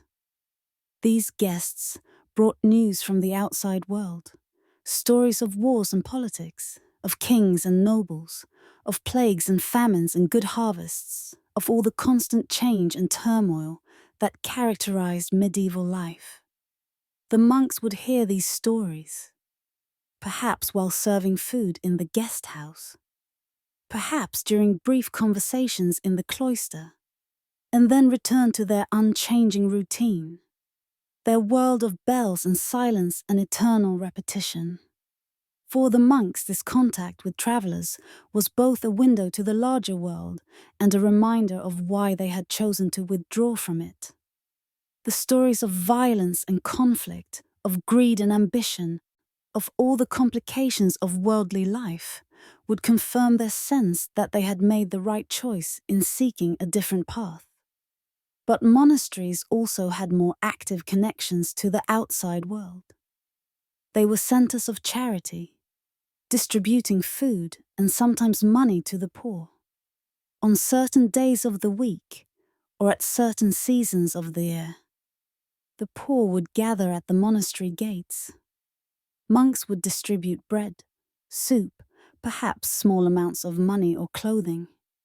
This was seen as essential Christian duty, following Jesus' command to feed the hungry and clothe the naked. The amounts distributed could be substantial. A large, wealthy monastery might feed dozens or even hundreds of poor people regularly. This charity was not just a minor side activity, but a central part of the monastery's mission, consuming significant resources but considered absolutely necessary. Some monasteries also ran hospices or infirmaries, not just for their own monks, but for poor people from the surrounding area. These were not hospitals in the modern sense, with doctors and sophisticated medical treatments. But they provided basic care: a clean bed, regular meals, someone to watch over the sick person, prayers for their recovery. Medieval medicine was primitive by modern standards, but monasteries were often at the forefront of what medical knowledge existed. Monks who worked in the infirmary would study herbals, books that described the medicinal properties of various plants. They would learn which herbs could reduce fever, which could ease pain, which could treat wounds or digestive problems or 100 other ailments. The monastery garden would typically include a special section for medicinal herbs: feverfew for headaches, chamomile for digestive issues, comfrey for wounds, valerian for sleep problems, and dozens of others.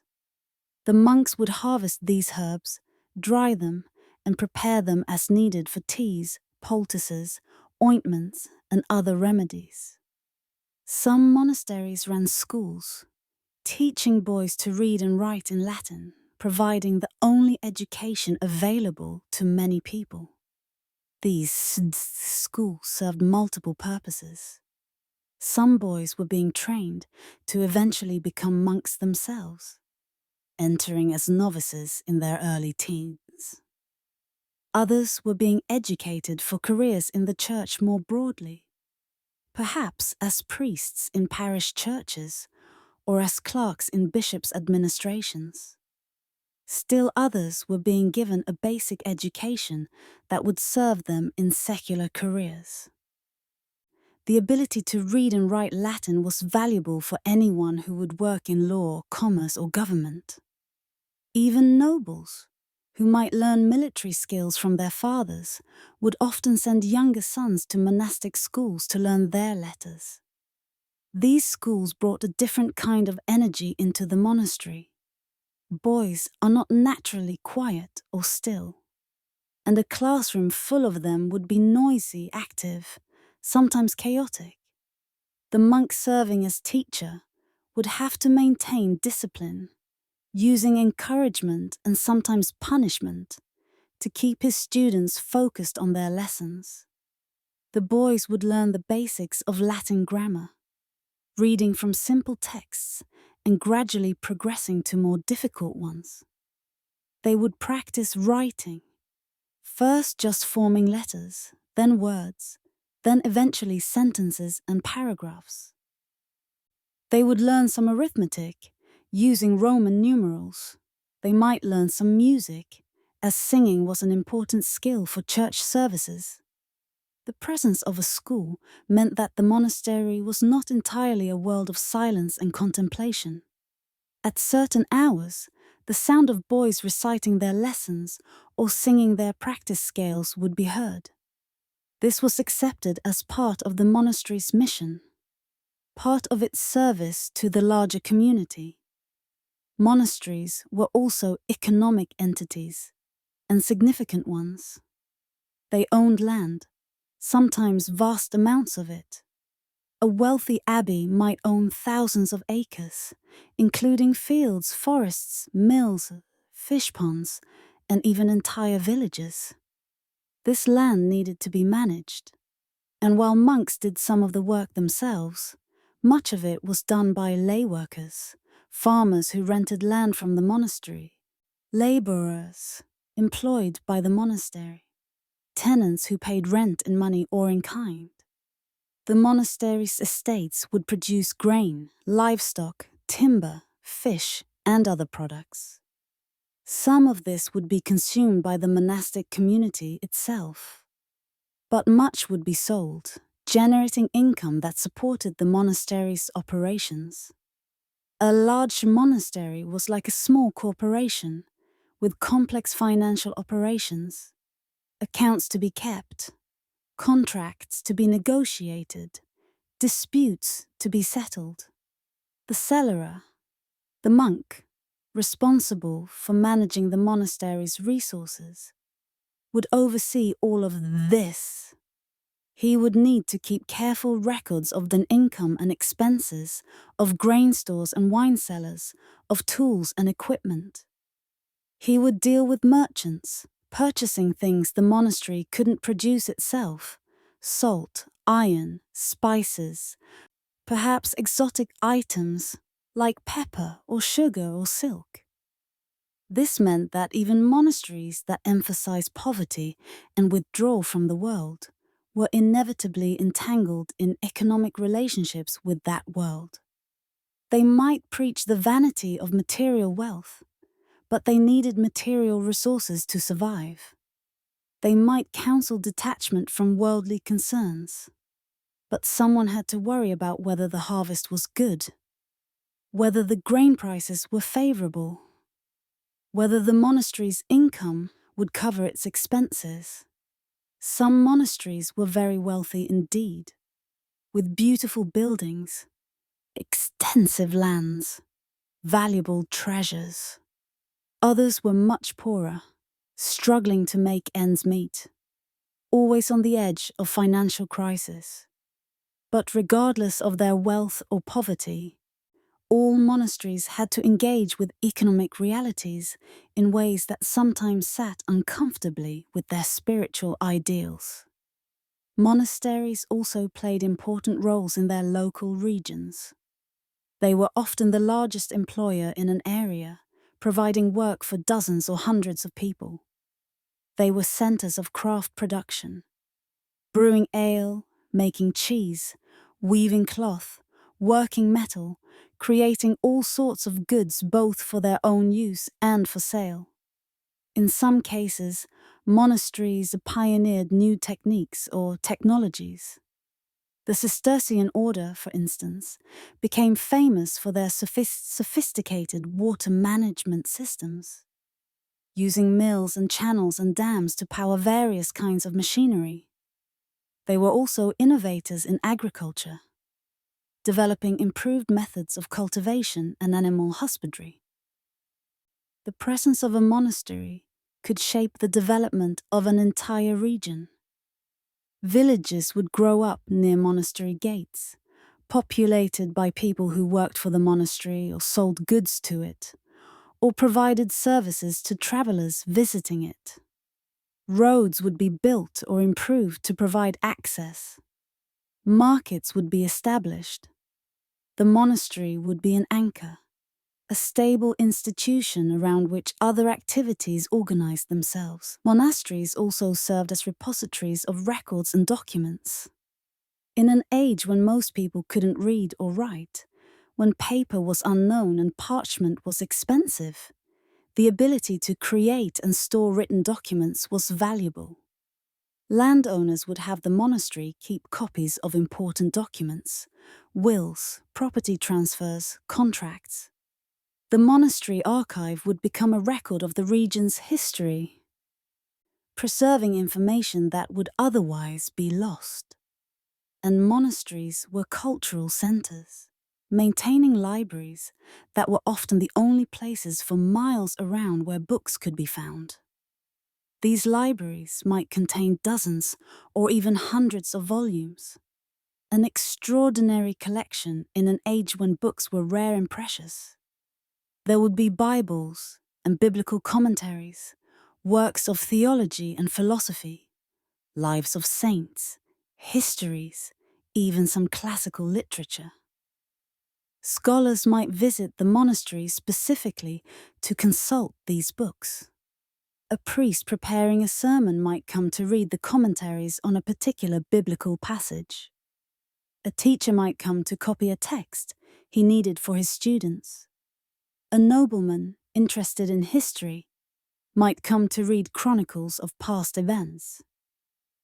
The monastery thus served as a bridge between the ancient world and the medieval present.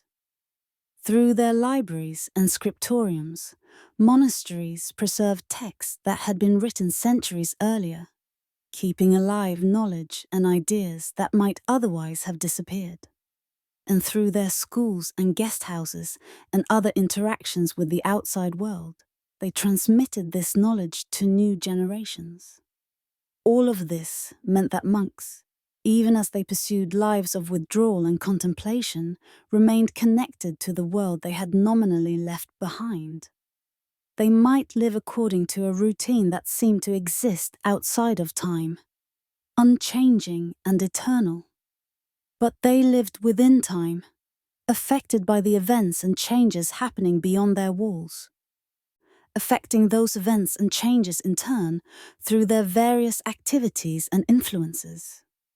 The monk working in the scriptorium, copying an ancient text, was preserving knowledge for future generations, contributing to the intellectual life of his civilization. The monk serving in the guest house, welcoming travelers, was providing essential infrastructure for trade and communication. The monk distributing bread to the poor was helping to alleviate suffering and maintain social stability.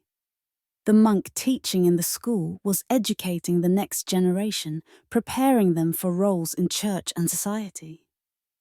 Even as they sought God in silence and solitude, monks remained part of the human community, serving that community in multiple ways. Their withdrawal from the world was never complete, and perhaps was never meant to be. They were apart from the world, yes, but also very much a part of it, serving it even as they sought to transcend it. A young man might enter a monastery in his 20s, full of energy and idealism, drawn by a desire to serve God, to live a holy life, to find meaning in a world that often seemed meaningless.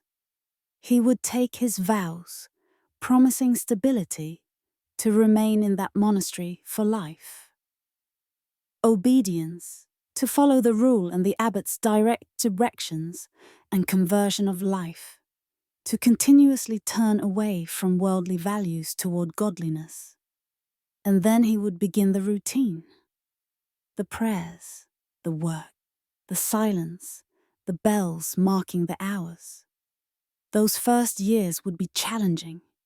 Everything would be new and strange. Rising in the middle of the night would be exhausting. The silence would feel oppressive. The food would seem bland. The physical labor would be hard, especially for someone who had never done such work before. He might wonder if he had made a terrible mistake, might long for the life he had left behind, might count the days then until what? He had promised to stay for life. There was no until. But gradually, if he persevered, the routine would become familiar. His body would adjust to the schedule. He would learn to fall asleep quickly when he lay down and to wake when the bell rang. The silence would begin to feel natural, even comfortable. He would discover satisfactions in simple things. Bread that tasted good because he was truly hungry. Work that tired his body but quieted his mind. Prayers that slowly, over months and years, began to feel like genuine communion with something beyond himself. He would learn the Psalms, those 150 ancient poems that were the foundation of monastic prayer. At first, he would have to follow along in a book or psalm scroll, looking at each word. But after chanting them day after day, year after year, they would sink into his memory. He would know them by heart, could chant them even if the church were completely dark, even if he were half asleep. The words would become part of him, shaping how he thought and felt. He would make friends, though monastic friendship was different from friendship in the outside world. There would be little conversation, little time for socializing. But he would learn to read the small signs, a brief smile, a hand gesture, a look. He would come to know his brothers through working alongside them, praying beside them, simply existing in proximity to them day after day. These relationships, though largely silent, could become deep and meaningful. He would find his place in the community, discover what kind of work he was good at, what role he could best serve. Perhaps he would be assigned to the scriptorium and find that he had a talent for careful copying, or even for illumination, creating the decorated letters and marginal images that made manuscripts beautiful as well as useful. Perhaps he would be assigned to the garden and discover a gift for understanding plants, for knowing what they needed and when. Perhaps he would be assigned to the kitchen and learn to cook for a large community, to manage limited ingredients and create meals that, while simple, were nourishing and satisfying. Perhaps he would help in the guest house and find that he had a talent for welcoming strangers, for making travelers feel cared for despite having few words to offer them. The years would pass. 1 year, then 5, then 10. He would move from being the newest monk, sitting in the back of the choir, to being a more senior member of the community. Newer monks would arrive, and he would watch them struggle with the same challenges he had faced. He would remember his own early difficulties and feel compassion for them, or perhaps a bit of impatience that they hadn't adjusted as quickly as he thought they should. He would witness the cycle of the seasons repeat itself, year after year. 20 springs, 20 summers, 20 autumns, 20 winters. 20 times through the liturgical year, from Advent to Christmas to Lent to Easter to Pentecost and back to Advent again. The same feasts, celebrated with the same ceremonies, yet somehow each time feeling both familiar and fresh. He would see other monks die. This would happen with increasing frequency as he aged. A monk might die suddenly from illness or accident, there one day and gone the next. Or he might die slowly, declining over months or years, becoming frailer and weaker until finally death came as a release. Each death would be mourned, with special prayers and a funeral and burial in the monastery cemetery. And then life would continue. The routine would resume. Because the routine was larger than any individual. As he himself aged, the routine that had once been challenging would become comfortable, even comforting. But it would also, in some ways, become more difficult.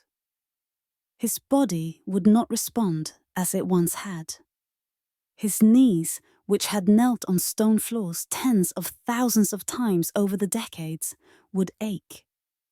His back, which had bent over manuscripts or garden beds or the refectory tables, would become stiff and painful. His hearing might fade, making it harder to follow the services, to hear the readings, to catch the soft-spoken words exchanged during the brief periods when speech was allowed. His eyes would weaken, making it difficult to read without very bright light. If he had worked in the scriptorium, he might no longer be able to do close detail work, might be reassigned to other tasks. The early morning rising for vigils, which he had eventually adjusted to, might become difficult again. His aging body would need more sleep, not less. But the bell would still ring at the same hour it always had. He might find himself dozing during services, his head nodding, his attention drifting, and he would have to confess this failing in the chapter meeting. But the routine would also sustain him. The very fact that it never changed meant that he could continue participating even as his abilities declined. The Psalms he had memorized decades ago would still be there, familiar as his own breathing. He could chant them even when his mind wandered, even when he couldn't see the book, even when he felt tired beyond measure. The community would care for him, as he had once cared for others when he was young and strong. The rule required this. Before all things and above all things, Special care is to be shown in the reception of the poor and of pilgrims, because in them Christ is received more truly. For as far as the rich are concerned, the very fear which they inspire wins them honor. And if this was true for strangers, how much more for brothers who had lived together for decades? The abbot might excuse him from some of the more physically demanding work. He might be allowed to skip vigils occasionally, permitted to sleep through the night when his body desperately needed rest. During winter, he might be given a seat near the fire in the warming room, a recognition of his years of service and his body's need for warmth.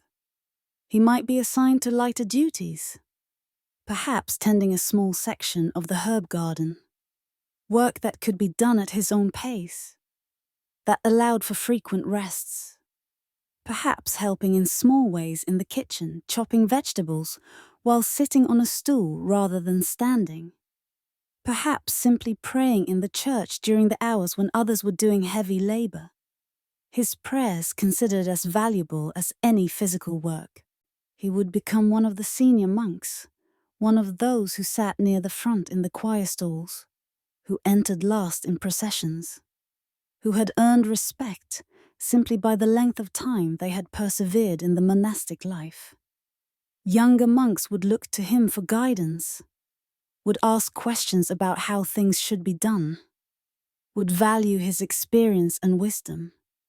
He might be asked to train younger monks in tasks he had mastered over the years.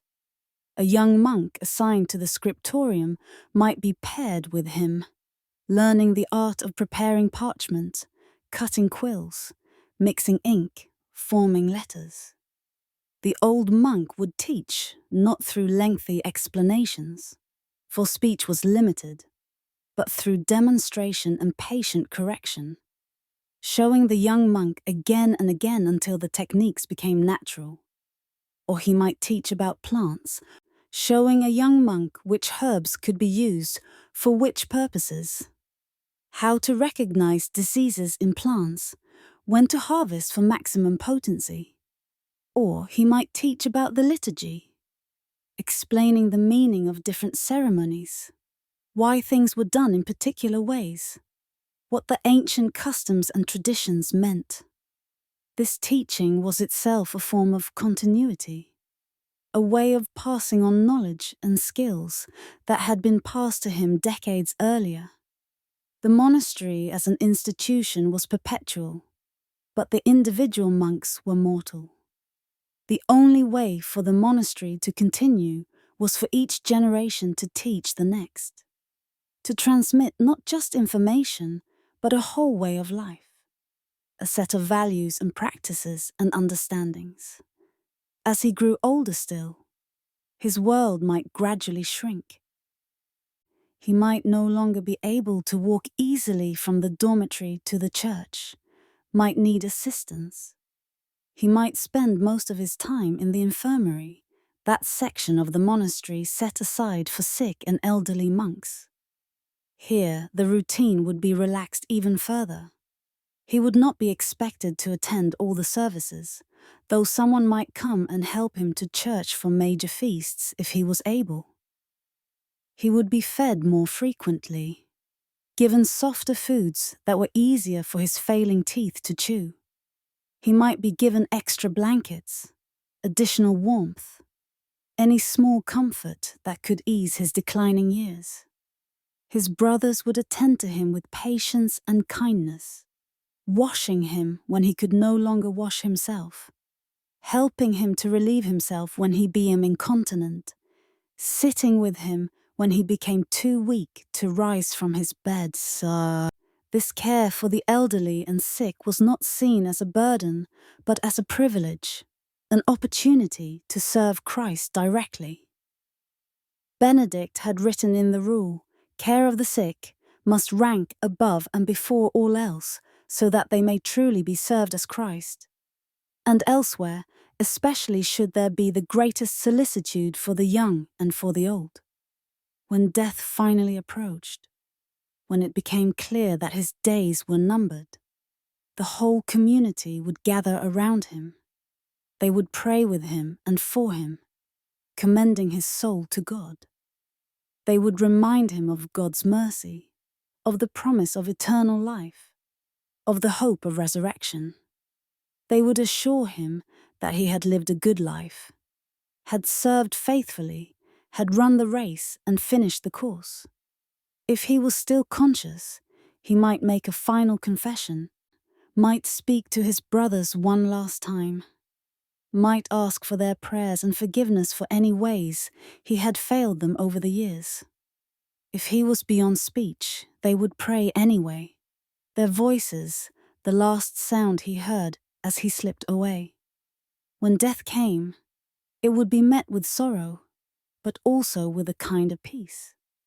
This monk had lived his entire adult life in this place, following this routine, serving this community.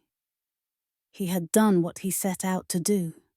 He had kept his vows. He had prayed thousands of times, worked for thousands of hours, chanted the Psalms more times than could be counted. And now he was going home to the God he had sought all those years.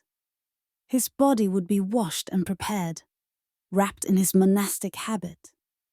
There would be prayers through the night, brothers taking turns sitting vigil beside him. In the morning there would be a funeral mass with special prayers and readings, and then he would be buried in the monastery cemetery, that quiet field where generations of monks rested, marked by simple crosses or stones, bearing only a name and perhaps the year of death. Life in the monastery would continue. Another young man would eventually arrive, would take the deceased monk's place in the choir stalls, would learn the routine, would begin his own journey through the years. The bell would continue to ring, the psalms would continue to be chanted, the work would continue to be done. This was the way of things, the great cycle of life and death, of coming and going. All within the unchanging framework of the monastic routine. Looking at monastic life from the outside, from our modern perspective, with our emphasis on novelty and excitement and individual achievement, with our constant stimulation and endless choices and cult of productivity, it is easy to see it as a waste. All those hours of singing the same psalms, week after week, year after year. All those days of doing the same simple tasks, following the same unvarying schedule. All those years of living in the same place, with the same people eating the same food, wearing the same clothes. What was it all for? What did they accomplish? What was the point? The monks themselves would have answered that question in theological terms. Of course. They were praying for the world, interceding with God on behalf of all humanity. They were fulfilling the commandment to love God with all their heart and soul and mind and strength. They were living out the gospel call to seek first the kingdom of God. They were preparing their souls for eternal life, for the joy of heaven that they believed awaited the faithful. These were serious answers, rooted in a worldview that saw earthly life as temporary, as a brief passage leading to something far more important and lasting. From that perspective, spending one's entire life in prayer and contemplation made perfect sense.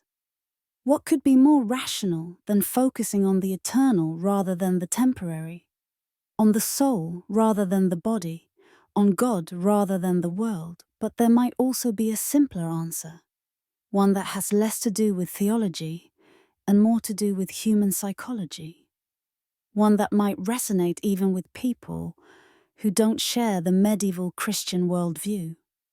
The monastic routine, with all its repetition and predictability, with all its apparent monotony, created a kind of peace. It created a space where certain particularly modern anxieties simply couldn't take root. Consider the constant decision fatigue that characterizes modern life. Every day we make thousands of decisions, most of them small but cumulatively exhausting. What to wear, what to eat, how to spend our time, which tasks to prioritize, which opportunities to pursue, which paths to take. We are drowning in choices, and while choice is supposedly freedom, it often feels more like burden. In the monastery, almost all of those choices were removed. You knew what to wear, the same habit you wore yesterday and would wear tomorrow. You knew when to eat, at the appointed hours, when the bell rang. You knew what to eat, whatever the cook prepared, the same simple food, day after day. You knew how to spend your time, following the schedule that had been established centuries ago and would continue unchanged. This structure, far from being constraining, might actually have been liberating. It freed the mind from petty concerns, from the constant low-level anxiety of wondering if you were making the right choices. It allowed a monk to be fully present in each moment, doing what needed to be done, nothing more and nothing less. And perhaps there was something in the repetition itself, in the doing of the same things over and over and over, that opened up a kind of depth that our novelty-addicted culture has lost access to. The first time you chant a psalm, you are focused on getting the words right, on following the melody, on not making mistakes. You are on the surface of the experience, dealing with its mechanics. The 100th time, you can let go of those surface concerns and begin to sink into the meaning. You can notice things you missed before. The way one phrase echoes another, the progression of thought through the verses, the emotional arc of the poem. You can begin to understand it not just intellectually but intuitively, to feel it as well as know it. The 1000th time, the psalm has become part of you and you part of it. You can chant it while your conscious mind does something else, and yet some deeper part of you is still engaged with it. Still absorbing it, still letting it shape you in subtle ways. The words have moved from your head to your heart, have ceased to be external and become internal. This is not unique to monasticism or to religious practice. Anyone who has practiced any craft or skill deeply knows that repetition is how you move from competence to mastery, from conscious effort to unconscious flow.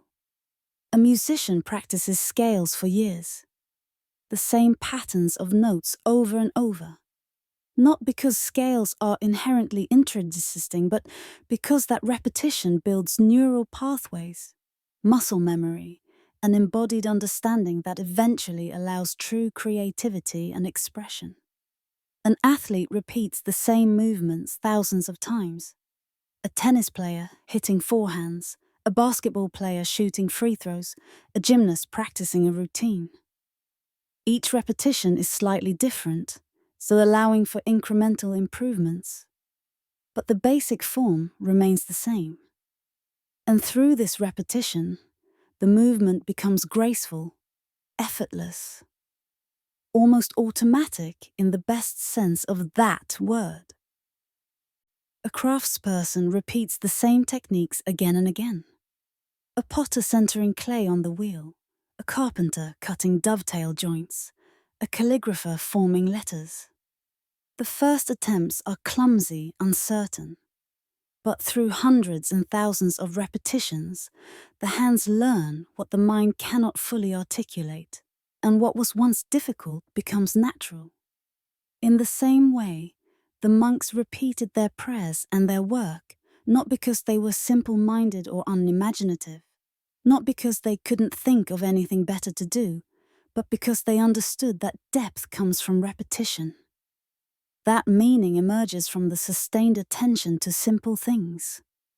That wisdom is found not in constantly seeking new experiences, but in fully inhabiting the experiences you already have.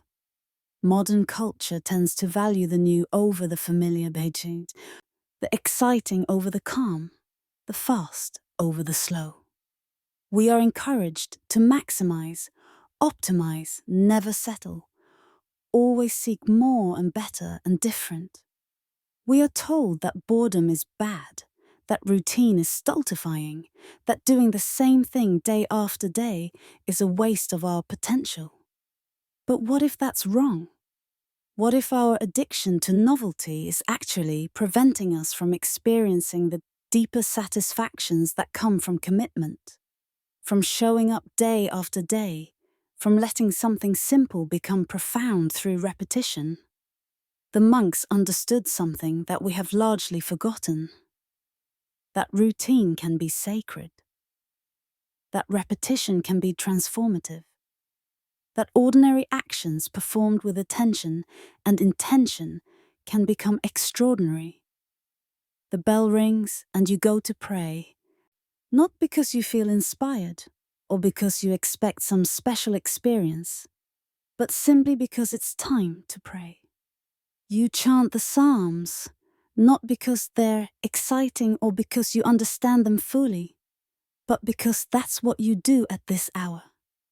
You work in the garden, not because the work is glamorous or because you'll be recognized for it, but because vegetables need to be weeded, and you're the one assigned to weed them. And in all of this ordinariness, in all of this routine, something happens. Not every day, not in every moment, but sometimes when you're not looking for it, when you've stopped trying to make it happen, there's a kind of opening. The words you've chanted 1,000 times suddenly mean something they've never meant before. The work you're doing, which seemed meaningless, suddenly feels like exactly where you should be. The silence you're sitting in suddenly feels like it contains everything. These moments can't be manufactured or forced. They come when they come, if they come at all. But the routine creates the conditions for them. It clears away the noise and distraction and busyness that normally fill our lives. It creates a space where something else can emerge. This might sound mystical or religious, and for the medieval monks, it certainly was both of those things. They understood these moments as encounters with God, as grace breaking through into ordinary time. But even without that theological framework, there's something valuable here. Something that speaks to basic human needs that our culture is not meeting very well. We need rhythm and structure.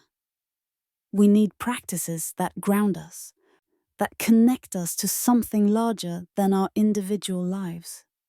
We need spaces of quiet where we can hear ourselves think, where we can process the constant barrage of information and stimulation that modern life throws at us.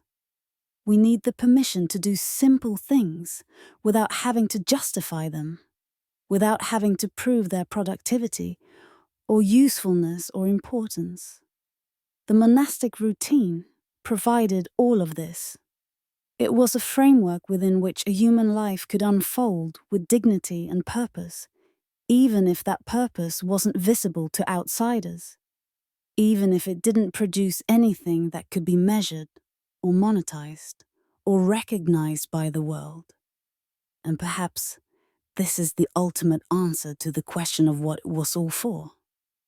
It was for the monks themselves, for their own souls, for their own peace, for their own sense of living a life that meant something. They were not trying to change the world or make their mark on history, or achieve anything that would outlast them. They were simply trying to live well, to live faithfully, to live in accordance with what they believed was true and good. Some of them succeeded in this aim more than others. Some found the peace they sought. Others struggled their entire lives, never quite finding what they were looking for, but continuing anyway because they had made a commitment, and they would honor it. But whether they succeeded or struggled, whether they found God or merely found themselves, they were engaged in something real and human and worthy. The bells continued to ring, calling them to prayer. The seasons continued to turn, bringing their changes to the garden and the fields. The manuscripts continued to be copied, word by word, line by line. The bread continued to be baked. The vegetables continued to be grown. The guests continued to be welcomed. And in all of this repetition, in all of this routine, in all of this apparent sameness, there was a kind of peace.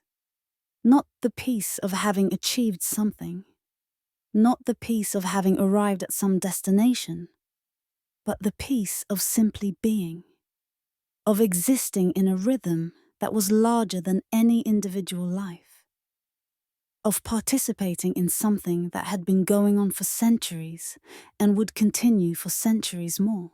If we were to step into a medieval monastery, if we could somehow travel back in time and walk through those heavy wooden doors and into that world of bells and silence and stone, we might be struck first by how different it all seems. The pace of life would feel impossibly slow. The lack of privacy would feel stifling. The cold, the discomfort, the bland food, the hard physical labor, all of these would be difficult for someone accustomed to modern conveniences. But if we stayed long enough, if we allowed ourselves to adjust, if we stopped comparing everything to what we were used to and simply experienced it on its own terms, we might begin to understand the appeal. We might feel the relief of not having to make constant decisions, of knowing what comes next, of being part of a pattern larger than ourselves. We might experience the strange peace that comes from doing simple things with full attention, from being fully present rather than constantly distracted. We might discover that silence, which at first seems oppressive, gradually becomes comfortable, even necessary.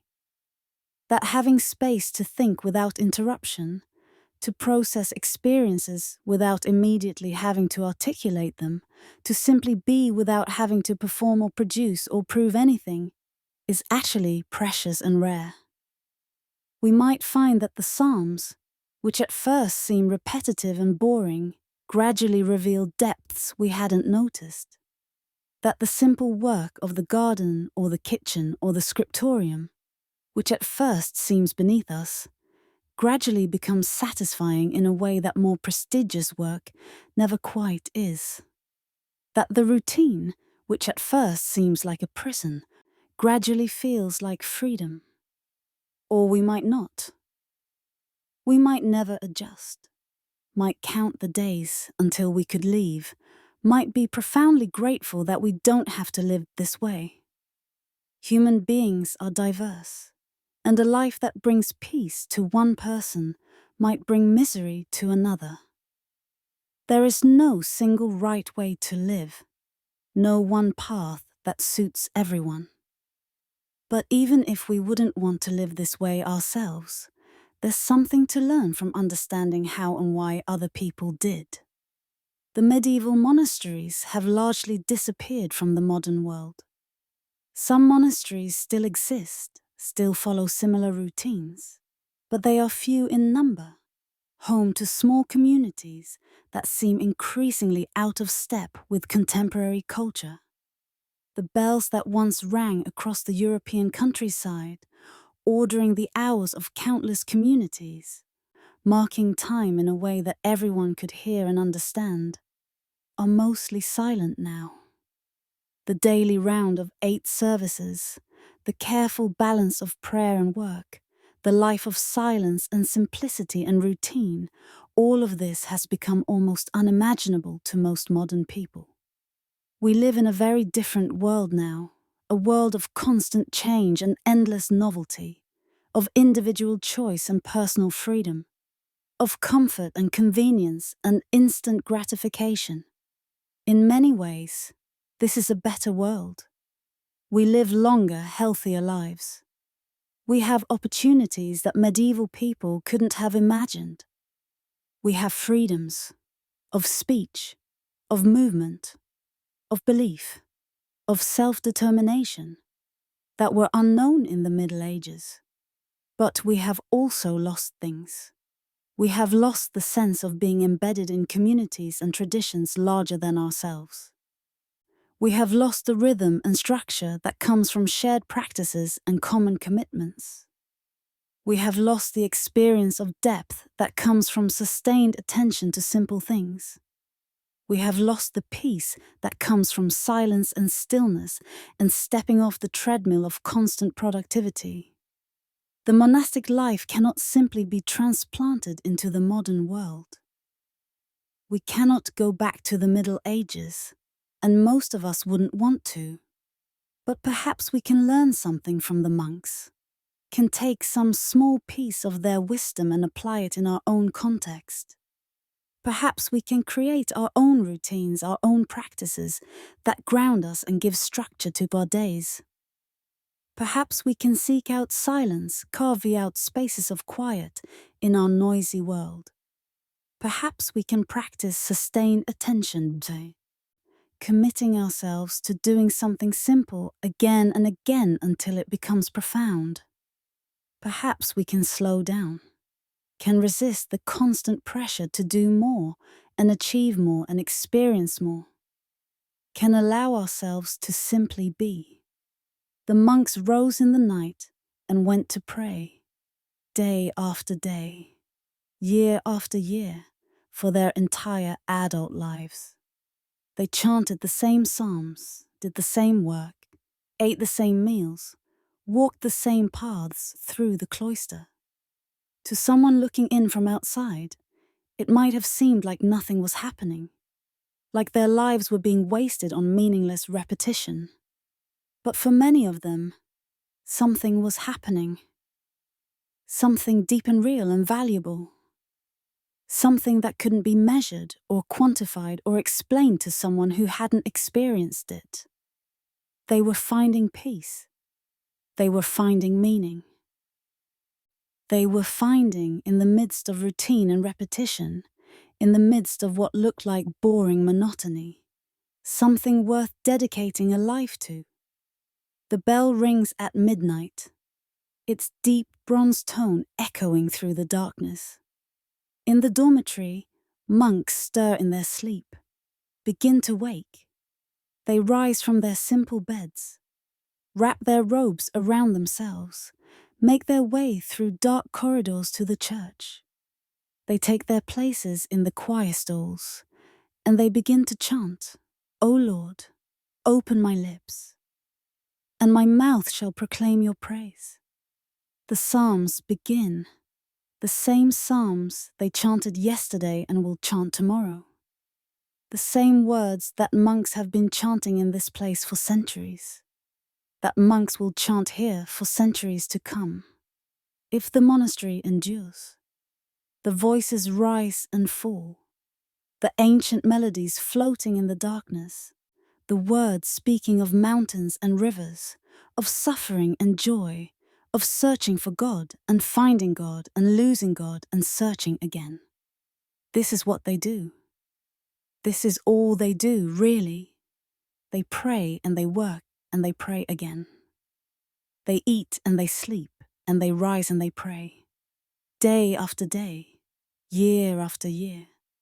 The same routine, the same rhythm, the same unchanging pattern.